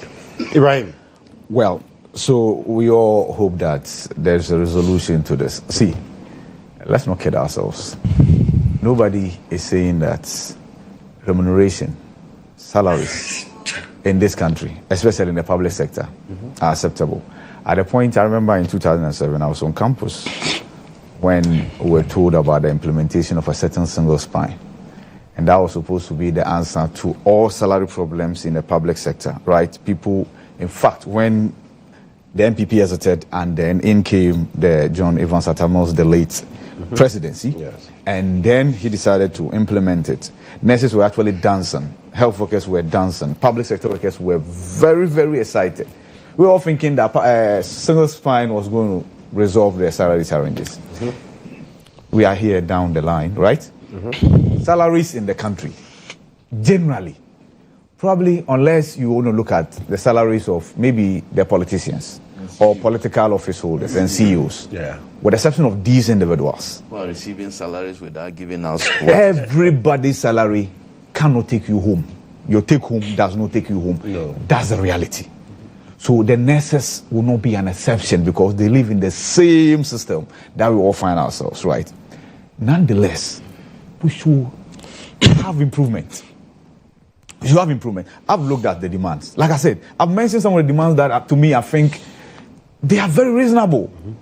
Outstation allowance, rural deployment allowance, those things, right? But then and mind you also must look at the numbers. I've seen 13th month salary, right? 13th month salary. And 13th month salary simply means that at the end of December, how much you are paid. No, just your salary. Just your salary. 13th month means. Oh, no, I'm saying that 13th month of your basic salary. So, like, you've taken your December, they will add another one. So, it becomes the 13th month salary. Okay. That's it. So, that one and it's one more. Yes, one month of your salary. In every year. Yes, for all the nurses, right? I'm not sure. 120,000 of them. Yes, I'm not sure there's something that's applicable to all state institutions, right? So, this is where negotiations comes in. and you look at what is available. And also on what Elvis said briefly, I'm not sure that the implementation will have to start from the NPP administration, no. And that's why people went to court, and that actually truncated the implementation. Otherwise, it would have been implemented at previous administration. But because people went to court, so in January this year, the court issues were cleared. And then there was then green light that go ahead and implement. Right. So if there should be any back pay, as you are suggesting, then it should be from this year. Okay. From January this year. And then from you have last exhausted year. your 2 minutes. Let me come to you, Elvis. Elvis. As I've said, this man has cut off your nurses ideas. have a strong case. Right. People should stop insulting them. People should stop annoying them. That I agree. People Including should journalists. sympathize with the nurses. As we didn't talk because the politicians do you have a certificate? You are backing. The politicians you are backing, they can afford what you cannot afford. Yes. See, this country, you talk about single spine. Single spine is having a problem today because we didn't follow through the entire process. Yeah. There were stages that we need to follow. We did it. That's why single spine is a problem. The whole problem started when Jerry Rawlings said everybody being on cap 30 is costing the state. So we should diversify the system. Everybody should go to SNIT pension. The politician realized SNIT pension won't help you. Decided to put themselves on some animal called Article 71. And then the security service says that we are the one that have been overthrowing you. Topic So because we are overthrowing you, if you don't give us something better, we'll overthrow you. So they say, okay, you don't go on SNIT. You remain on cap 30. So a nurse works for 30 years and goes home with maybe 50,000 as lump sum from SNIT. A soldier who is even less qualified than the nurse goes home and retirement after 30 years or 25 years to the service goes to maybe 300,000 or 400,000 cedis. Ask yourself that the soldier gets 400,000 or 300,000 as cap 30 pensioner as a lump sum home, and the nurse goes to take 50,000 or 60,000 from SNIT because of the low salary you are paying the nurse, and you are telling me that these nurses have no case. How does this make sense to anybody who is listening? That if you were a nurse and you retire, SNIT will give you maybe 50 or 60,000 because your salary is low. But the soldier or the policeman goes to take about 300,000 or 400,000 home as a cap 30 retiree. We are all Ghanaians working for the single employer called Government of Ghana. So why are we all not worried about this? And we think that we should rather back the politician who is on Article 71, getting huge sums, including from gardener to cook to everything is being paid, including entertainment allowance. We should support them and buy into their emotional blackmail and rather be attacking nurses. The people who will suffer most will be those of us who are not making that money. Okay. As I speak for the nurses, I don't work for government. Speak for so yourself. When there's an increment, I won't benefit. So those people who think that they have to be insulting some of us who are speaking for the nurses, know that when there's an increment, I won't get anything. But I believe that there must be fairness to everybody because they are all employed by one entity called Government of Ghana. Right. And we must be fair to all government employees. And we need to get the nurses back because, I mean, he should speak for himself. I've been saying that my daughter was supposed to get an injection on Monday. But when she went to the hospital, there was no nurse. So we now have to look for a private facility to get, and that's the basic point we are making there. That let's get some consensus reached and the nurses back, and government also doing its part so that we can have healthcare. Journalists who think that journalists should stop attacking them. Right, but and because of the attack, they are attacking us. Now questioning whether we have certificates or not. Just ask IB. Yes, he has a certificate. I think GHOne has enough checks, right? So if I didn't have one, they wouldn't have admitted me. They wouldn't have admitted me. Fortunately, both of us went to that premier university. Yeah, so I think we should be okay. That's the only you see where your seniors are trying to do the mystery, but it's okay. But now, talking about what the announcement we saw yesterday. Yes. I mean, in the morning, 64 radio stations. I thought they were 62. 62, rather, dealt with because... 64? No, 64. No, it's the presidential communication that added the two. Because there were other initial ones that had been set down. So the clemency should affect them. But the initial announcement in the morning was 62. Yeah. So for various infractions, yes. And I remember on one of my pages I was like, oh, this radio station, are they off? Because something is yes. And then later we heard from the presidency, general clemency to all, then the minister in parliament says, well, there's 30 days for them to get their things done, and then, Awudu. Suspect. Look, I think it's good. Now I hear this phrase that the law is the law. The law is the law. And sometimes, even when the law is being cruelly used against you, it is still the law. And that's my problem. And if the law is being misinterpreted, sometimes we get some of these things. Look, it is, if you have, we all know, we work within the boundaries, confines of the law. And the law says that if you have a radio station, there are things that you need to do to keep it on. If you have a TV station, there are things that, regulatory things that you need to do to keep it on. So if you are a radio station and you don't do that, you default. Yes. The regulator has every right to take action. And that is why sometimes when politicians speak, I cringe. You see, in one breath, and within one government, they take a decision. You said it is not right. And when you come, you take the same decision. And that's why I have a problem. Otherwise, this one should not be a problem. And sometimes I need to. The same people who spoke against what happened previously are the same people, are the actors today. And St. George, Honorable St. George, who is a minister for communication today, was a deputy ranking on communication. And when some radio stations were shut down, they went on demonstration. And this is what he said. You listen. This is what he said. Kodjo upon Nkrumah today is in government and drives a V8 fueled by the people of this country. So for that reason, Kodjo upon Nkrumah can tell us that closure of media stations is fine.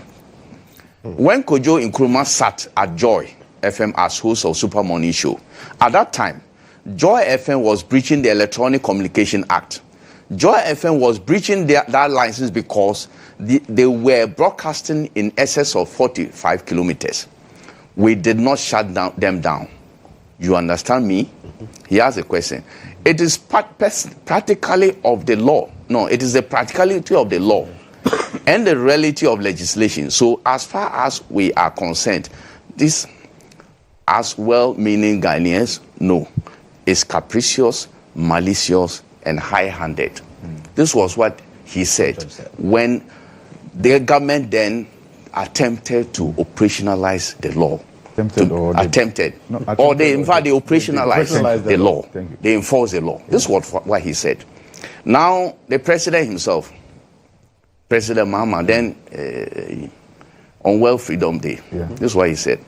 Let President Mahama, my senior brother, let us rise up and speak against the dictatorial withdrawal of radio frequencies and closure of radio stations by the Akufo-Addo government. What was happening? It was because government thought that these radio stations had violated the rules and therefore applying the law. They're applying the law. Now, this government, when they were in position, they didn't see the application of the law. They came in, now they are applying the law. That is the law. So you see, they forgot that all the things they said, now they see that what they are doing now, previous government did them, and therefore that government probably, or not probably, was right. And that should be the same thing. That's why I'm saying that when you are opposition sometimes and decisions are taken, you ask for clemency. You don't attack people for enforcing the law. That is why people do not fear when they break the law. Because when they break the law, they have people who will defend them to break the law.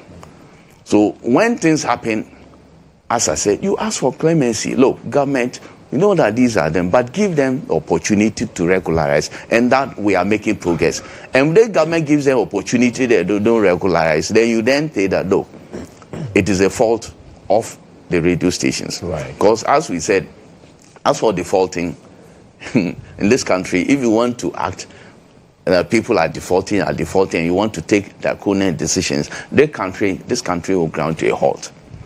So sometimes it is not just the fault of the radio stations, so It may be their fault, but sometimes, look, there are things that that they cannot do. So I am saying that this thing was done based on the law by the NCA, the regulator, and the minister responsible has, just within hours, the president issues a statement that is giving them clemency. The question the minority yesterday were asking, but if you can ask for, if you can, why don't you notify the radio stations that we are giving you 1 month, you have defaulted. We are giving you 1 month to rectify this thing. You because you want to do settings, or you announce a thing and say that you want to give president some thing to get political, I don't know. Then you say that, within hours, president is giving clemency. And the minister then comes to confirm on the floor. I was there yesterday when he did a presentation that they are giving these radio stations a grace period of 1 month. I think that is good. Government has acted. Look, with all the things I've read about what they said, even with this one, it is still a progress. We have made progress. But I thought that it should have been done even without the suspension. You warn them that we have violated the rules, but we are giving you 1 month to regularize. If you had done that and the radio stations did not, nobody will speak for them. Look, we are journalists here. As we said, we have time and time again, the salaries that journalists are paid is meager. Yeah. And it becomes worse when these radio stations are closed down.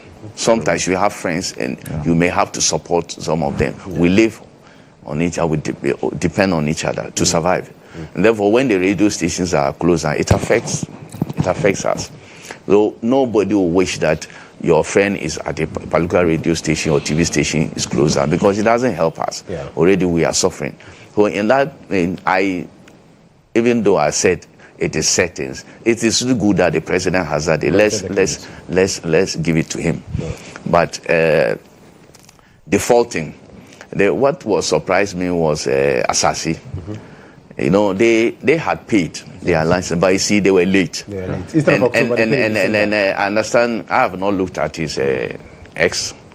He said that Gabi. Yeah, that actually the general manager, I think they slacked. It should have paid in October, but they did it in December.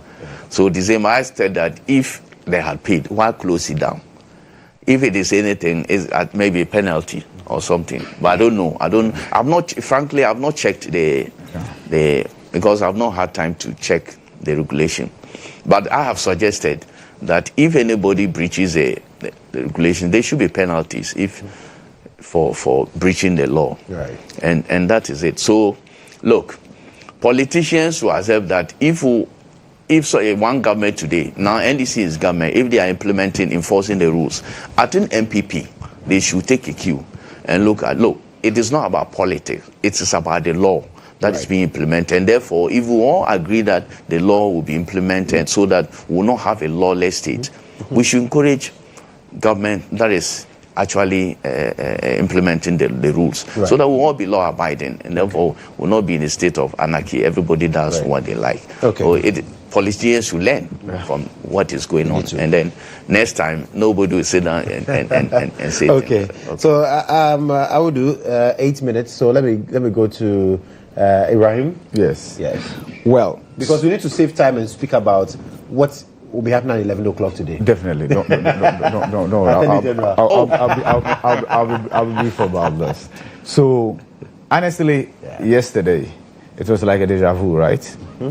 What played out the last time some radio stations went down under all over again. Yeah. And just that. The actors had moved from... Exactly. Yes. So those who were against it in the past were now defending it. And those who were for it wholeheartedly were now against it. But what really happened? We told of breaches. You see?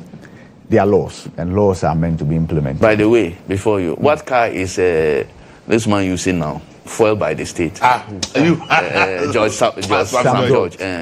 Okay, are you talking about? If you're talking about Lexus, somebody has been sued because that claim was 5 million. No, I didn't say that. I didn't say it was Dash. No, I'm coming. We are fueling that car. He uses Lexus, but you made your point. He didn't do that. No.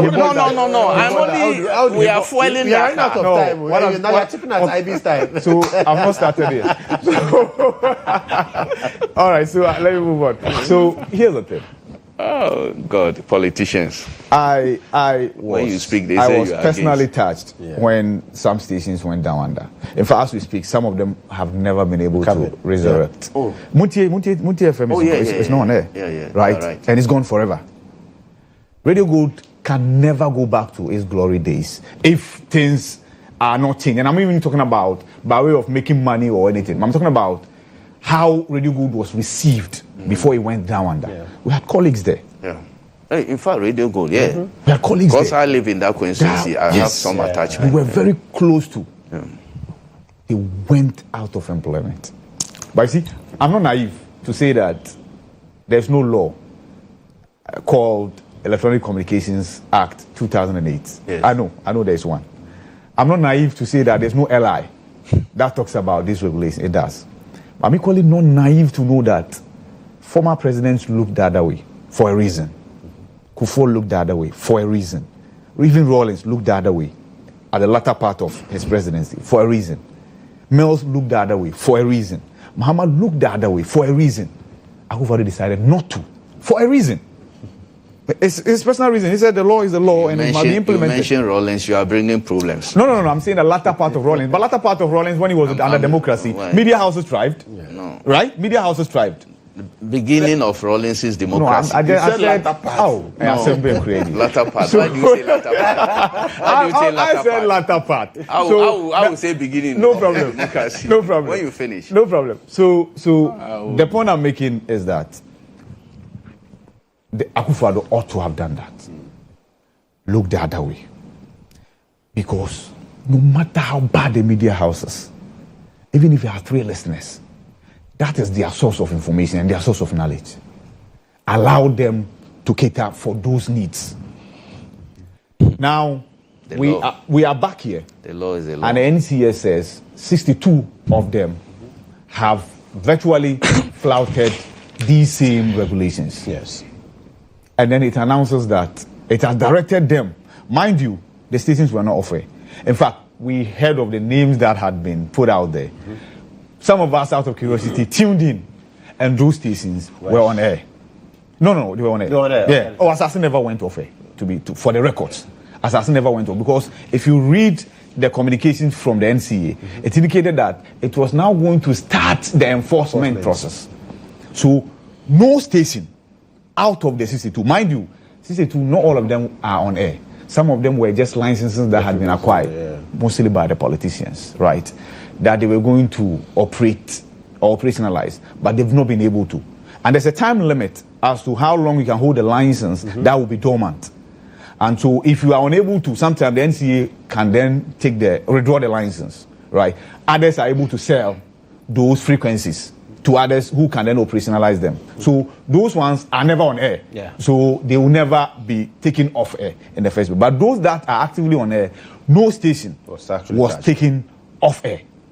Now, then the president comes in to say that the sector minister and NCA should work towards restoring the authorization and the license of these affected stations. I can tell you there are many people in this country who are unhappy with the president. And they've made that known. Go to social media. Especially NDC members, they expected it for that. And so they are saying that even if for nothing at all, they should go off for a while, right? Before the intervention. But you see, I've sat here and I keep repeating that the things that we spoke against in the past, nothing will make us speak for them just because they are being done by different actors. What was wrong yesterday, in our view, would definitely be wrong today. Under no circumstances must any radio station be taken off air just because of some monetary payments that have not been made. In the worst case scenario, hold the hands of the owners, develop a roadmap and a plan for them to satisfy those payments How difficult should that be? How difficult should that be? And that's why yesterday when they started putting out a list of MPP affiliated media houses for a reason, and some of them started doing that because the NCA never released a list. But some elements within NDC decided to say, oh, Assassin Radio is off air, Wontumi Radio is off air, Guide Radio is off air. In excitement. For what? If for nothing at all, the technicians there, if they are only playing music, the technicians there won't lose their jobs. Yeah. Shouldn't that matter to you? So I say, at the point, let's all draw a line in the sand and say, never again. And now people are playing back. So you can call what the president has done settings, right? You can describe it whatever you want. But it's a welcoming development to all the owners of these affected stations. It's a welcoming development to all the workers in these affected stations. Yeah. Because some of them have started, hey, where next? Where do we go? Exactly. That's the reality. And the system is choked. Where are you going? And you know how when you are tagged, you belong to one station and the way you are tagged, where are you going? So, regardless of the semantics you want to use to describe the president's action. When you live here, I can employ you. Regardless of the semantics, right?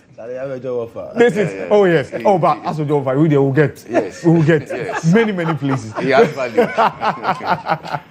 Regardless of the semantics, this is good. Right.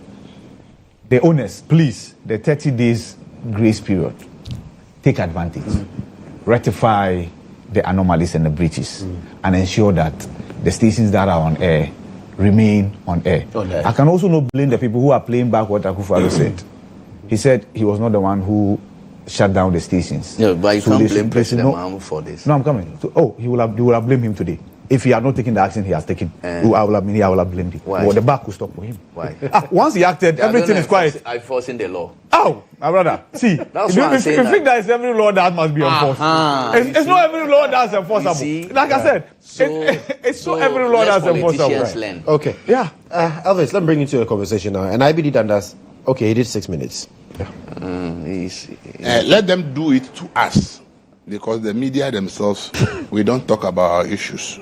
We deserve this kind of things, maybe to wake us up. Because there are a lot of things we need to talk about ourselves in the media. We don't. We share away. And then when they do it to others, we say, wait for why. I have always said that any attempt to close down any media house should only be justified if it is fueling religious and tribal conflict. So when 2 or 3 were shut down in the north for fueling the Boko conflict, I did not condemn it. Because people are losing lives and people are finding convenience in radio to fuel. That one, they should shut them down. Aside that, under no circumstance should any media house be shut down. And instead of us media rising up and telling government that, look, the spectrum is a national resource. If you give it to us to work, we are not paying. We will not pay and should not pay because, look, this morning as we are here talking, do you know the number of Ghanaians who are watching us? The minister. Do you know the kind of things they are taking from us? Do you know I give both freedom to also send their messages and express themselves? And insult us. And insult us and say whatever they want. Do you know how the freedom that brings? You see, it doesn't matter whether the media is aligned to one ideology or the other. That's the problem we have in this country. It doesn't matter. Media is an ideological institution. Media is an ideological institution. You set up media for an ideology.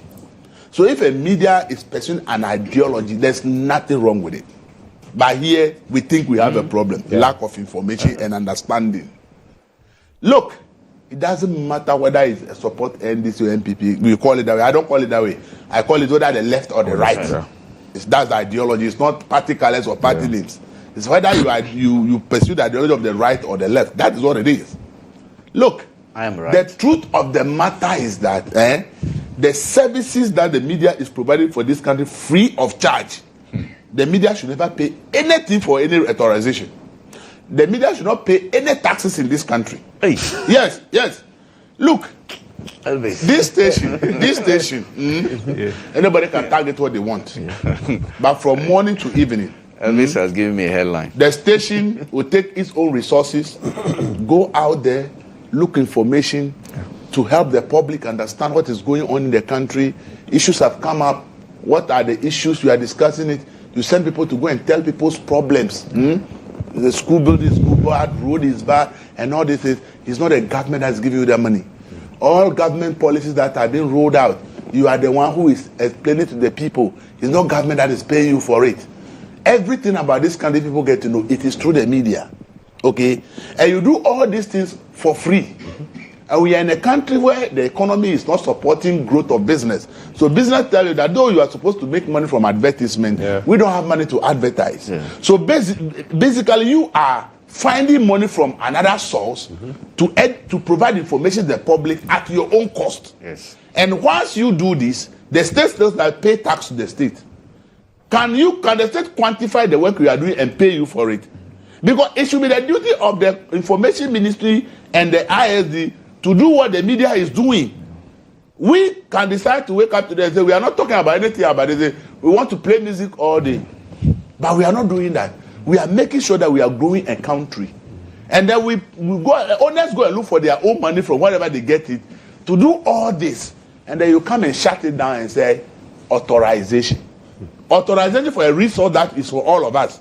But I will go and look for my own money, do my production, do my work, and then make all Ghanaians know what is happening, including what you, the government, you are doing. In Ghana, I've said it's between 60 to 80% of what we do in the media is all about education, government policy, this, that. There are things that we are doing free of charge for government. We are not being paid a peso for it. And because we are ideologically left or right, the whole society just concentrates on the few content that is focused on that right or left.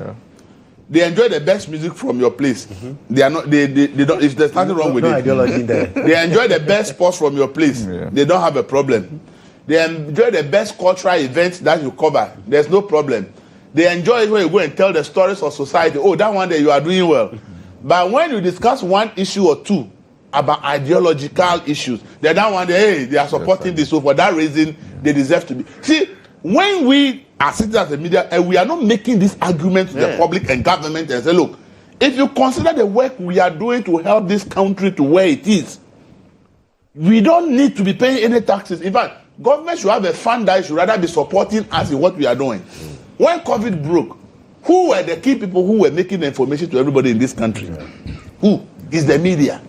So the work that we do to support this country, to make people understand what is going on, to make sure that this country will all move into the direction we want. Under no circumstance should anybody be asked to pay authorization fees. Under no circumstance should media be paying any taxes to the state. Because the sacrifices we are making into making sure that we get that to the public is amazing. As we have all said, your salary is 2,000 a month. They send you to a village to go and bring a story. No insurance for your life. If you are traveling to go and get that, to get accident, you are not covered by any insurance. I'm just explaining. You have no cover. You have nothing. Then you go and do all that. Then at the end of the month, the 2,000 that the company is supposed to give you as a salary, now the state says you must pay a payee tax. So out of the 2,000, which is inadequate for you, the state said it's taking taxes from it. Ask yourself, how fair is the state being to you? Because you are not sacrificing your life and everything to work for the state, and then the state said the little that the media is able to pay you, you must still pay tax out of it. So we, the media, must rise up, united, irrespective of where you stand, and say that looking at the contribution of the media to the development of Ghana, all these taxes, the state must scrap it for the media, must be exempt the media. Because where we are getting our money to do all that work is not from state budget. We are not state-owned where you say, if crisis comes, the state will intervene. Or the workers get their salary from the state budget. It's different. But private media in Ghana has done immensely well for this country that nobody should be closing down any radio station under the guise of any nonsense they call authorization fees, or under no condition, under no circumstance. As I said, only one. When the station is being used to create problems in terms of religious and tribal conflict. Aside that, under no circumstance should anybody demand. No, there's no justifiable reason. But I see, we as media people are not making this point to the government. We are not rising up and saying, you are treating us unfairly. Look, every government in Ghana will not last 1 term if the media says we are not getting the support from government. So we only talk about the problems of the state. We are not working against the government, though. We only highlight the problems of the society. No government will win an election more than 1 term. Because the problems we have in this country, they are like this.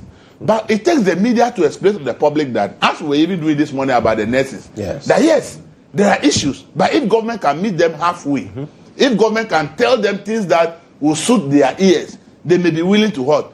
To go back. Can you imagine if we all come here united? So the nurses should never call out their strike. The government should pay immediately. Do you know the pressure that will be in the system? So you see, the media, as we are as a people, if we begin to talk about our contribution to development and we are able to make a good case, the media should not be paying anything, whether for authorization. So for me, when under the previous, I was against it and said the government at that time had no justification to close down those media. And today, what they did yesterday, there's no justification. That authorization they are talking about, how much is it? A day's work. The hours we are spent, let's say we are doing this program for 1 hour. If we want to quantify 1 hour of this, the airtime, and ask government to pay because we are pleading on the government behalf that the nurses should have mercy on the people, will the government be able to pay? And this is just your station, you know. So assuming all the stations in Ghana today want to build the government and said, we are trying to make peace, we are appealing to the nurses that you are a new government and therefore they should have mercy on you. Will the government be able to pay that bill in 1 day? So you see, the media, as we are, we see ourselves are left and right. So we are not willing to unite and say, on these issues, let's unite and do it. When you bring in somebody think that, oh, these people, they have an agenda. Oh, this, and that is Ghana as well. If an issue comes, as we were talking about the nurses, there are some of the nurses who are insulting some of us, fighting for them. Because they feel that their government is in power. And that what you are saying doesn't make their government look good. Meanwhile, you, the nurse, insulting me, when they pay, you get some. I will not get anything, no. You the one insulting me, they don't going to benefit. But it's insulting me for fighting for him or her. Simply because he feels that his or her government is in power. This mindset that we have in Ghana, that somebody is left or right, and therefore, even what he's saying makes sense, I will not join him. Is the reason the politician will forever rule over us? On the authorization. Yes. So the message is, Kodjo, good morning. What is Elvis talking about? Frequencies are a national resource or asset, so nobody should be made to pay for authorization. What about the mining concessions? No, and the mining companies as well. They should not allow them to pay because it's a national resource. Is it being mined by Ghanaians? And what is the mined by Ghanaians? What percentage of that are they using to help the public? I'm saying that, I said that a spectrum is a national resource. Yes. What we are doing is national agenda. By, as I said, if you put GHOne's content from dawn to evening, you may find political content to be about just 10%. As I said, music is played. What's the policy about it? Sports, what's policy about it? Entertainment, what's policy about it? Cultural, social, all the things that GHOne will cover from morning to evening, what percentage is political? And after, when they look at the screen from morning to evening, how many adverts does GHOne play? Did they ask themselves, if GHOne is not playing adverts, where is it getting to produce all the content? See, we talk about public sector, public interest journalism. Do a good job for us, then we applaud you. This media is doing well. But nobody is asking the question, who is financing it? And I'm saying it that the least the government can do for us, if it can't give us money, is for government to say, we are exempting the media from ABCD because looking at their unique contributions. Look, we are in the democracy today because the media forced the military regime daily that we don't want a military regime. It is dictatorial. It doesn't give people freedom. We need freedom. The democracy we are enjoying today, people always attribute it to the politicians that they fought for it. The politician will never survive fighting for democracy if the media was not the voice. Awudu, let me give you a match on that. Yes. This media thing, he talks about right, left, and all that. Look, I everybody knows me. I am a center-right person. I am unrepentant about that. That is why I say that, look, we have pluralistic media in this country. We have those that are, it's ideology, those that are pro-MPP, pro-NDC, and sometimes pro-CP, but that is comatose. Yeah. But you see, nobody, a radio station should not be closed down because it has an ideology that is different from the governing party. Okay. That's what we are all saying. Right. No, because we cannot belong to one side. And when you set up a radio station, you cannot have an MPP chairman setting up a radio station in Kede and expect that it will be singing the songs of NDC. It will be clapping hands and praising NDC. You cannot have it. You cannot have an NDC person setting up a radio station and expect that that radio station will be praising MPP. Let's allow people to ventilate their views and give alternatives. How about the praise? If president has commissioned this, president has done I know that. Government has done that. You not say because you don't belong to the ideology. I am saying that. My point is that centrally, they have different ideology, and therefore you should not, because a radio station is probably critical of your government. Or that is the word, critical. Critical of your party or your government. You close it down because you think that they are not speaking for you. Right. That we should not, as a government, or I say as a government, as a country, we should all agree that, as Elvis said, no radio station should be closed down because he has not paid his regulatory license fees and all that. At best, you give time, like they have just done, for the people notify. And mind you, sometimes they also do not, NCA sometimes also, they slack. They sit down, supervisory role that they are supposed to ensure that people.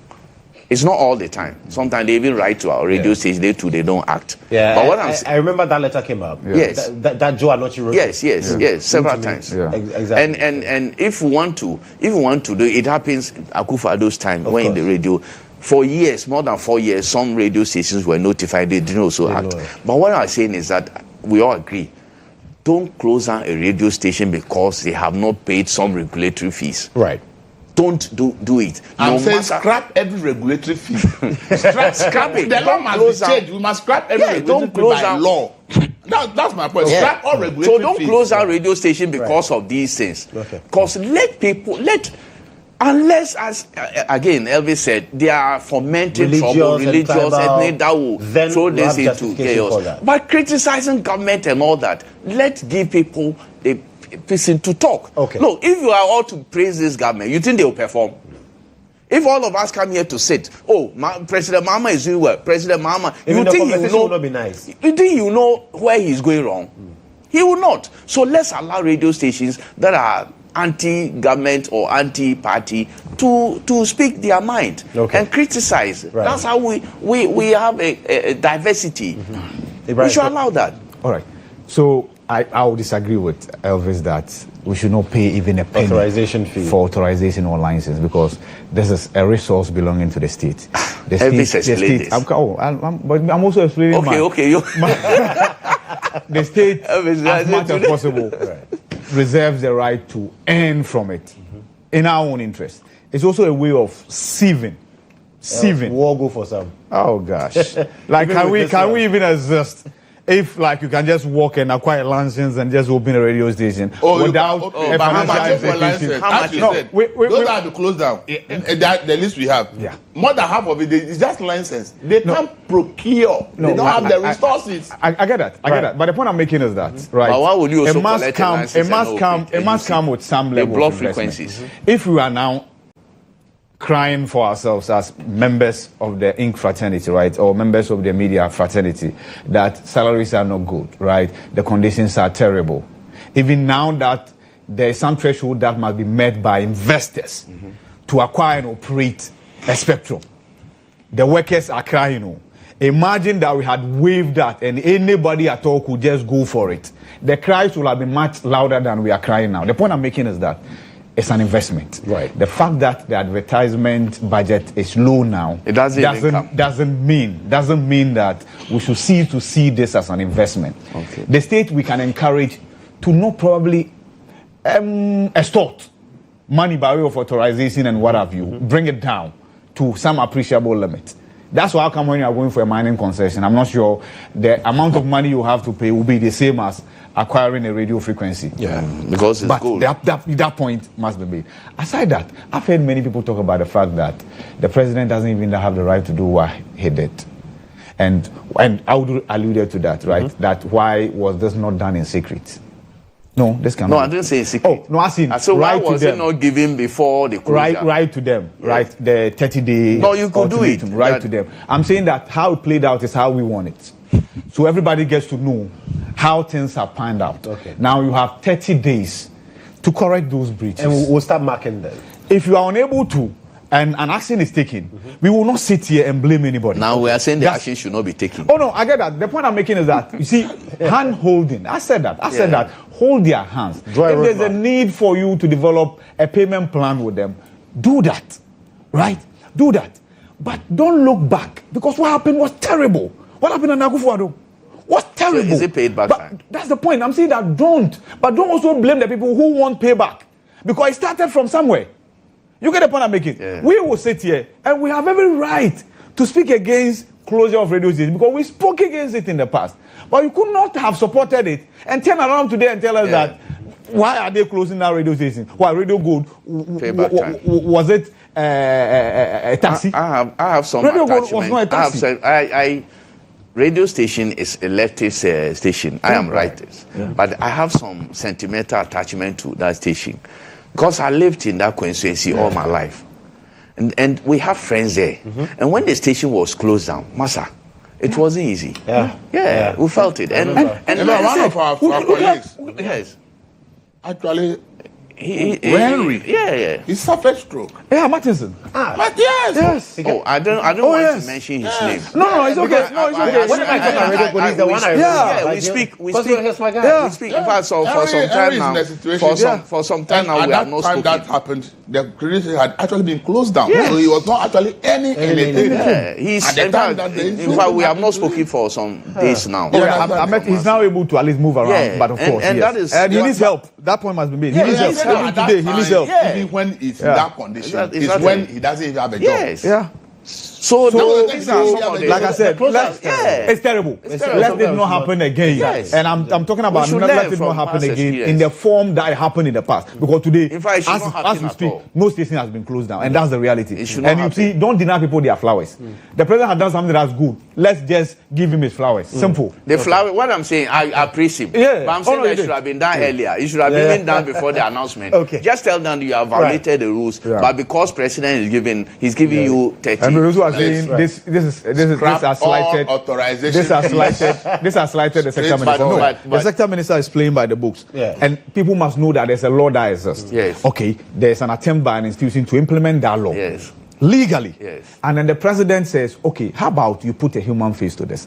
It's equally legal. Yes. That's why I'm saying that. That's why I'm saying that when the law was enforced sometime, he should have been asking for clemency and not condemn. We really need to run. But the frequencies. Yes. That many of us, we all know that they go to collect these frequencies and they don't operate. And they block people from operating. I think NCA should look at that. If you go and take frequency for a number of years, you don't operate, it should be taken back. No, the law. Yes. So we have frequencies there. We go there, it's taken. But that I'll support, because then you are blocked there. You are not using. So if it's been taken away from because you have not operationalized the line at all, then it makes sense. But an operational radio station should not be closed. TV station, we should scrap all fees for them. Because that is quite problematic. 200 stations, people have lines. That's quite problematic.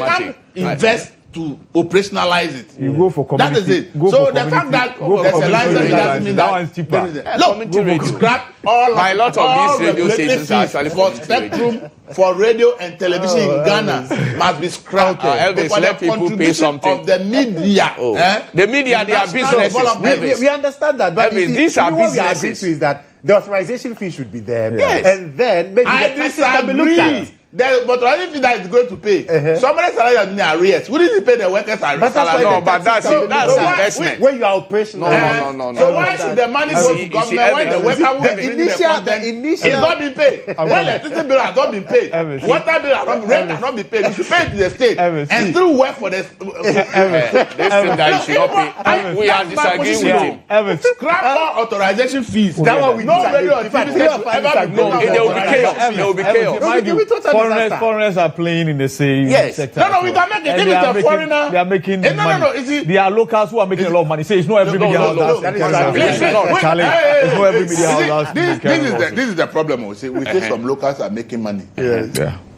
Look, we don't have to wash our hands. No, we all know. We all know. But they should not. How they are making the money. We don't have to wash our hands. We should not open the floodgates that there should not be any fear. We shouldn't wash our hands. Tomorrow, Mr. Now was coming to be people have license. They can't officialize. You can go for the. You can go for the license. There should be regulation that you pay. Okay. We should pay something. Those who have the license that's your and have not been able to operationalize it. Absolutely. That's his position. All right. So quickly, two things I wanted to touch on, but very briefly, because we are out of time. The Wontumi apology, and then also your expectations of the AG.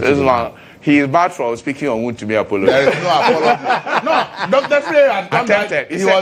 He did the people misquoted him. That's not what he said. Oh, sir. Yeah, I saw a post from somewhere that's not what he said. Hey, really? Okay. Yeah, that's what he said. Maybe the fire is too much. No, I get that. Maybe the fire. Because yesterday on this platform, Sakasaria also said that the MPP doesn't intend apology. Yeah, because that's what Dr. Frey wrote on Facebook that he posted that on somewhere. No, there is a fire. There is a fire. But did he really say that they were going to apologize? When you say it's fine, I had an interview with Morris, and you can. I have advised that AG press conferences needless to me. What is needed is I want to see people before the court. Right. Let the court make pronouncements based on facts. You are guilty or you are not guilty. See, we'll be doing this press in 4 years to come. The question will be how many people have you been able to jail? And so, by provided information, do you think the Ghanaians don't know there is corruption in this country? Right. We know. That's why we are asking government to fight it. So you should if you are coming to tell me that there's corruption, you are investigating. It's not what I want. Okay. I said it. In this Fourth Republic, 32-something years, from GHOne today, if we want to check accusations of corruption, we'll get over 1,000 cases. Yeah. We want to check those who actually went to jail, we'll not get 30 people. Okay. So telling me I'm tired of hearing, I want to see court pronouncements. Very well. Awudu. Look, this media trial have to stop.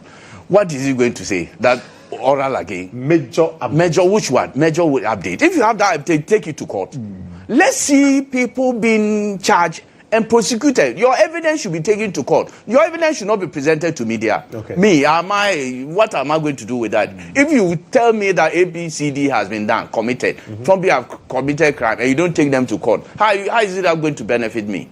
I just do the story, and that is it. All right. Take your case to court. This media, since Fourth Republic, I have not seen Attorney General trying his cases. I'm disappointed. Look, my senior brother, I'm disappointed in what is going on.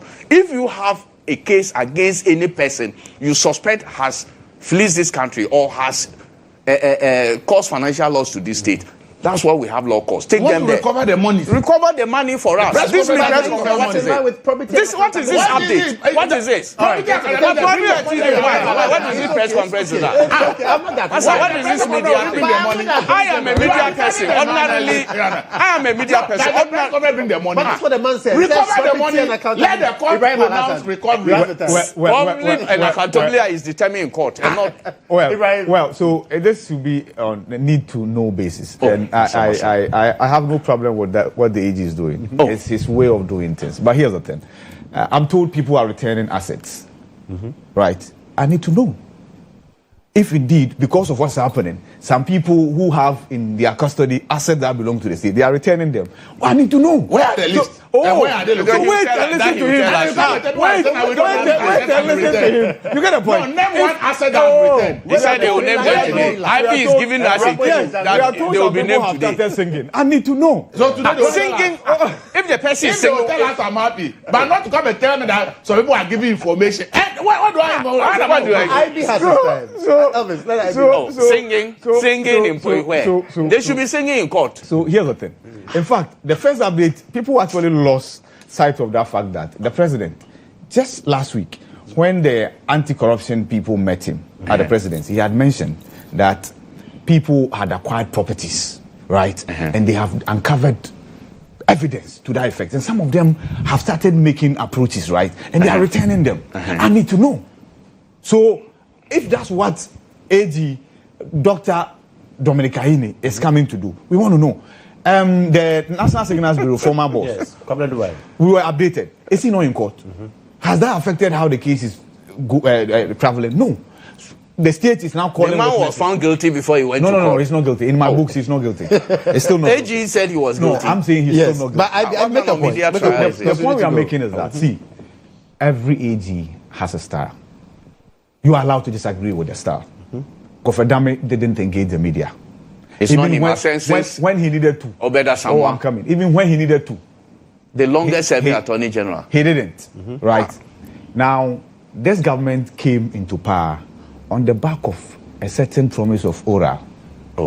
And I tell you this all the time, that there are many people who mark this government highly. Even if it does nothing and succeeds with oral, don't lose sight of that fact. So this is the way this government feels it can implement its own oral. Of course, according to our Black Rights Committee, they presented a long report and a very heavy one. A member said we shouldn't be told how many of them are prosecutable and how many of them are not prosecutable. Right. So we are waiting for Dominic Aine. Let the information flow. Right, gentlemen, thank you. Thank you so much. Ibrahim Alhassan, head of the political desk here at the EIB Network. Awudu Mahama, managing editor of the Custodian. And then Elvis Darko, managing editor of the NewsCenta newspaper, helping us with the weekly review. Gentlemen, it's been wonderful.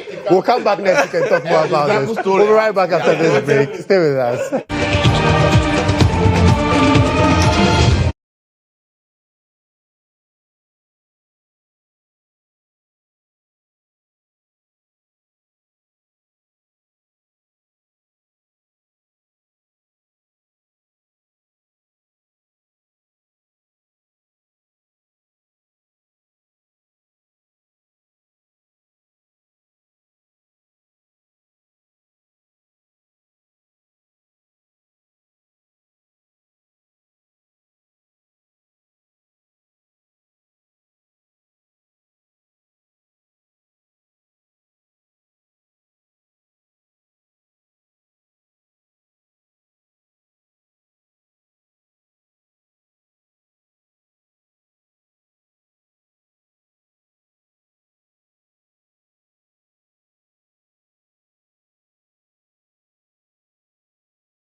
So Sunday, the 15th of June, is Father's Day.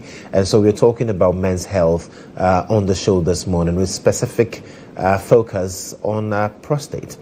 I'm sure that this is conversations that we don't usually have on the regular, and it's affecting quite a lot of men out there, especially when we start growing from the 30s, entering the 40s. Then you have to be careful about certain things. And to help me with the conversation this morning, I have some wonderful people from Health Scan Diagnostics helping us with that conversation. Farm Dr. Diana Mwabeng and Farm Dr. Eno Akosua Ampon. Ladies, welcome. Thank you. I know you are wondering, why are ladies having conversations on men's health? But I mean, it clearly points to the fact that we need to put all hands on deck and be able to deal with the man. Because if the man is affected, it affects the woman as well. If the woman is affected, it affects the man. But we're talking about prostate. Yeah. Really, how important is that tiny thing to us? Let me start with you, though. Okay, so when we talk about the prostate, it's an organ found in the male body. So it's a small-sized organ found close to the bladder and in front of the rectum, that is in charge of producing something we call seminal fluid. So this seminal fluid contains zinc and other vitamins that helps to nourish the sperms. So the sperms on its own is just some cells, but the prostate is the one in charge of producing the fluid that we see that comes with the sperm. So that is the function of the prostate, and it's a small-sized organ. It's not too big, between 20 to 25 grams. Yes. Right. And so at what point should a male start paying attention to say, okay, I think I should consider how my prostate works now? Yeah, thank you very much for the question. So when it comes to the prostate, first of all, it's only found in males. Yes. Okay. Yes. Yeah. That we can take alone. Yes. But then when it comes to the symptoms that prostate issues, bring about, they are very similar to very common illnesses like urinary tract illnesses, like STIs, which is very common in the Ghanaian setting now. So certain symptoms like, urinary frequency, which also comes with diabetes. All of these things are things that occur now in the daily life of some men, due to, sexual intercourse, sometimes to urinary issues. So with those ones, at that point, you have to also check. Aside that, there's also an age limit. Usually research has proven that 40 years and above, your prostate. 80% of men over 80 years have prostate issues. That is to say, if we are to gather 10 men right now, and we take out 8, those 8 will have prostate issues. Same for 60% over 60 years. So 10 men who are 60 years and above, when you take them, 6 of them are going to have prostate issues, and 40 years. But in Ghana now, even less. Yes, we have people who are in their 30s suffering from prostate issues.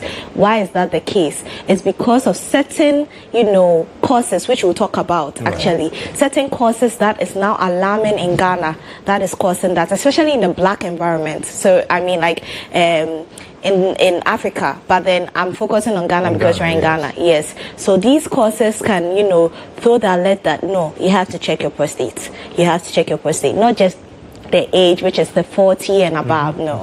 So because when you mentioned 40 and above, not there yet. They can just exactly deal with the matter. Then you mentioned that even below that we are having to deal with prostate. So what are some of the issues that affect the prostate? Because you mentioned earlier that it's really tiny. But then how, if it's tiny, why is it having issues? What issues could there possibly be with a tiny organ? Okay, so there can be an enlargement, which is the prostatitis. That one is from infections, untreated infections. So normally when a male has UTIs, they don't normally get the UTIs, but when they have the UTI and they don't treat it properly, or if they have STIs, which is the sexually transmitted infections, and it's not treated well, it can go through the urethra into the prostate to cause that enlargement. There can also be a benign prostate hyperplasia. In that state, it's not cancerous yet. The prostate is just enlarged, but it's benign.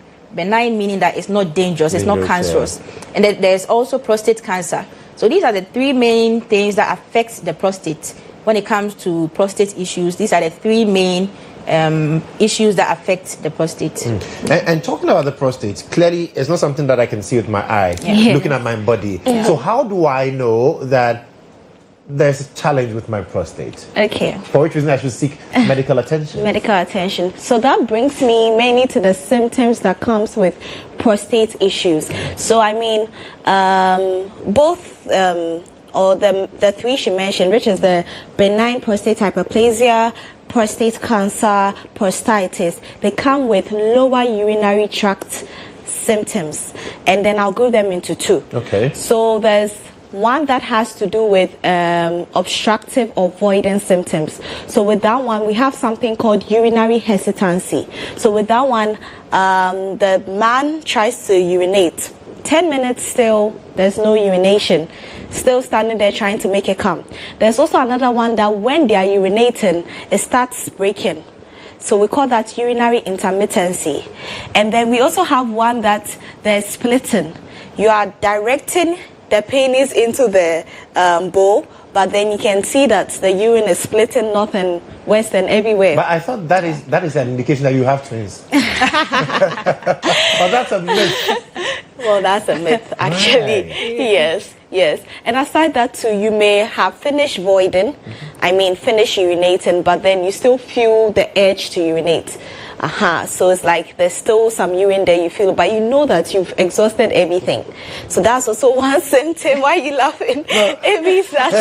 You see, now you're beginning to scare the young men out there. Because the symptoms you're giving out are symptoms that people are actually experiencing. Yes. And one person was like, is it not gonorrhea? Exactly. Yeah. And then there's another one too called post-voidal dribbling. So you are done urinating, walking around, and there's still some dribble of urine, into your pants. So that's also one set. And there's one that also affects, we call it irritating symptoms. So with that one, we have something called urinary frequency. You urinate more frequently than a normal gentleman. Aside that too, there's also one that we call nocturia. So at night that you're supposed to be sleeping, you'd rather be waking up every 1 hour to go and urinate. Urinating very frequently. And these symptoms, as I'm mentioning them, they look so normal. We have, frequency, urgency. You feel like you want to urinate. They sound so normal because, as she said, gonorrhea and other, UTIs and things come with these symptoms. So you can't see your prostate fine, but then you can feel the symptoms. So it is a call for action. And before that too, it's always important that you check before you even get to that point. That is what we keep, making noise about. Because with the prostate, something like prostate cancer like this, someone asked me, so what are the symptoms for prostate cancer? But then prostate cancer will not give you any alert. Yes. So that's why we ask that you frequently, check yourself, because it is these normal symptoms that you probably will see. Diabetes comes with urinary frequency. You're going to urinate all the time. So you may think that it's other diseases. So you can't just single it out that it's prostate. But you have to do the regular checks so that you prevent it, because you can't see your prostate, as you said, but you can feel these symptoms that we are saying. Thank you. And what causes all of this? Because I'm looking at a situation where as a young man, you're growing up, you think you're doing everything right, and then you later go and check and told, you have a problem with your prostate. I can't even see, what did I do to my prostate? Okay, so the major causes are the diet and lifestyle. So diet, those who eat a lot of fat, their meals contain a lot of fat, and also they eat a lot of meat, red meat. You are predisposed to getting prostate cancer later on in life. And also, those who have a sedentary lifestyle, they don't do any exercise at all. They do an office work or corporate work where they sit for a long time, no exercise whatsoever. That one can also predispose you to getting prostate cancer. And another one too is untreated STIs or UTIs. So I advocate always that when anybody has any urinary symptoms, any form of infection, they should go and see the doctor. They should go and do the proper labs and get Boys are shy. They should do the proper labs instead of consulting their friends for medications. They should do the proper labs, because each infection has the particular antibiotic that we give. So that's another form of it. There can also be the age factor. as my colleague mentioned, the older you get, the higher your chance of getting prostate issues. So with age, you should do proper and regular screening at least once a year if you are 40 years and above. There's also family history. So if you have a brother or father or uncle who has had prostate cancer or any prostate issue before, you should do regular and frequent screening. That's you should check for the PSA, that's the prostate specific antigen. That's the only way that you can know, and also the rectal examination, so that you can know the size and also what's really happening with your prostate. These are the only ways that you can know. Interesting. You mentioned earlier that we are seeing some predisposition, especially among African men, that while others would have to wait till 40 to even start developing, we are developing it early. What really is causing that? As she said, the diet. The dieting, yes. okay. And then I think, so when it comes, not I think actually, so research has also shown that there's this hormonal influence when it comes to prostate issues. That's the male hormone testosterone. Exactly. When it comes to African male, they have their male features coming out more. What actually causes this is that, you see, the testosterone is being converted by an enzyme to something called dihydrotestosterone. So that's dihydrotestosterone is very potent. Right. And that also has a way, that's dihydrotestosterone I'm talking about, it has a way of inflaming your prostate. So you see, with the African man who has all the features being, admired by everyone, he has more of the testosterone, meaning that more of it can be converted to the DHT, which can cause your prostate to be enlarged. So that could also, hormonal influence is one big one. Diet is also one big one. Ghana, we like eating meats. We eat, every Friday. In fact, if you are having a diet without meat and it's all greens, they don't really regard it like that. There are some people. As a man, your food has to be, red meat has to be in there. But all of these have a way. Aside the hormonal influence, which is one big one with Africans, is one big one that causes, your prostate to be inflamed. So with that one, there are drugs for that, and there's a way you can also curb it naturally. So I think we'd also come to that. And we'll come to that, but then there's this question that if I don't ask, I'm sure all my male friends will kill me. I think I have an idea. You have an idea? Yes, because is there a relationship between the frequency of sex and then the health of the prostate? That if you don't have sex much, you are prone to prostate cancer and diseases. But if you're regularly exercising sexually, it makes sure that the muscles of the prostate are built up. Okay, so there's been a lot of research regarding that topic. I think there's been two so far, two major ones by Harvard and also by some Australian university. Yes, there's a correlation between the frequency. No, but then it's not only sex. I'm just saying. The frequency of ejaculation, which can be by any other means aside sex. We don't like any other means. Okay. So there's a direct correlation between the frequency of ejaculation. At least if you have it 21 times in a month, your risk is lowered by 30%. Just by 30%. 30% is a lot. It's a lot. So that's the research done so far on that topic. Yes. And that is what, Harvard? Yes. No African research. No. Perhaps we would need more than 21. I think we should gather some males and also do that. The data on that. I can volunteer the males for you. We are here playing. Right, so there's that correlation there. So, gentlemen, there's some good news for you out there. But you see, in having that, make sure that you are not getting yourself into trouble because diapers are expensive these days. Anyways, so talking about how we can remedy it. Father's Day is also approaching. What really are we looking at in terms of helping fathers, helping them to really deal with issues like this? Okay. Yes, no, sorry. Sure. Okay. Just the first bite. Okay, so we spoke about the regular screening. It's very important because this condition, the prostate cancer, BPH, all these do not show any sign until later. So it's important that you do regular screening. That's why at Health Scan Diagnostics, right opposite 37 as the Dinkra Heights, this Father's Day, that's 15th of June, this Sunday, we are doing free screening for all men. And even women who bring their husbands, who bring their brothers in, we are doing free screening for everyone to check for their prostate-specific antigen, that's a PSA, and also check for other regular screenings, because other conditions like diabetes, hypertension can also increases one's risk of getting the prostate issues. Right. So we are doing free screening this Sunday at HealthScan Diagnostics, and also we'll give free supplements. Some supplements can help reduce your risk of getting prostate cancer. Right. We are giving all these for free at HealthScan Diagnostics this Sunday. Yes. Charlie, that's the best treat you can get as far as. But in terms of treatment as well, what options are available? So the options we have usually, so the first one is something called watchful waiting. Okay. Watchful waiting is when you have mild symptoms. It's not as bothersome as some other symptoms. So with that one, we call it watchful waiting. With watchful waiting, we advise that you do regular checkups. You check yourself, you check your PSA levels, as you were saying, you do your direct rectal examination. Maybe an ultrasound can help, but in watchful waiting, so that's where the dietary changes must occur.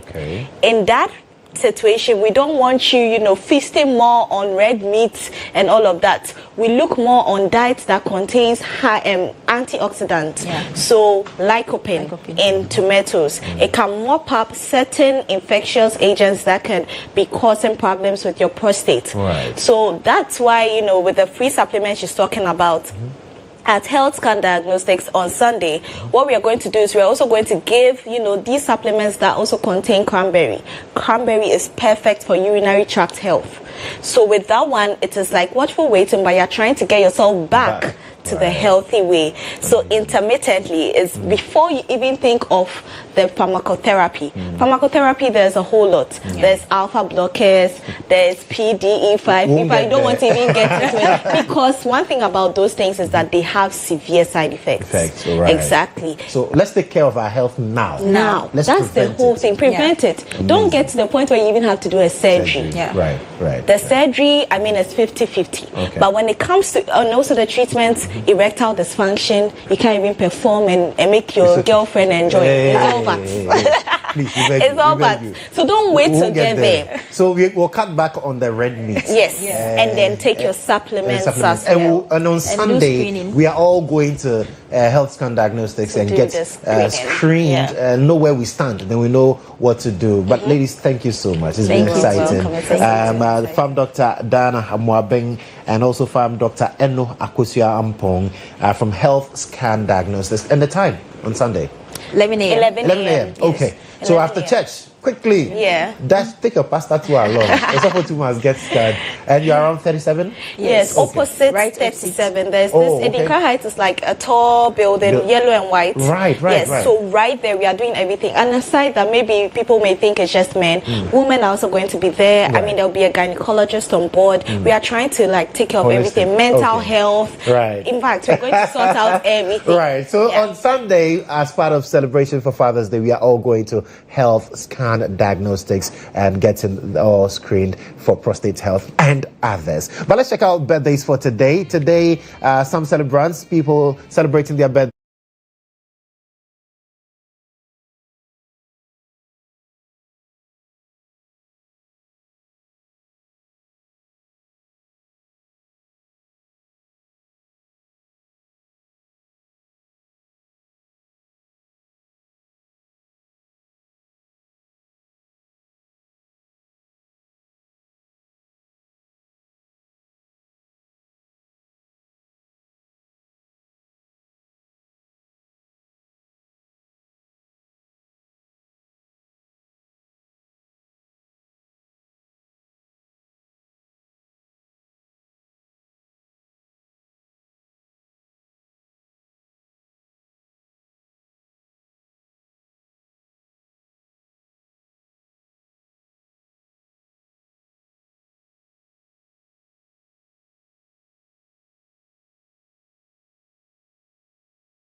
birthday. Do have a wonderful one. I am Joshua Kodjo Mensah. Always for God and country. We're back same time next week here on GHOne Television.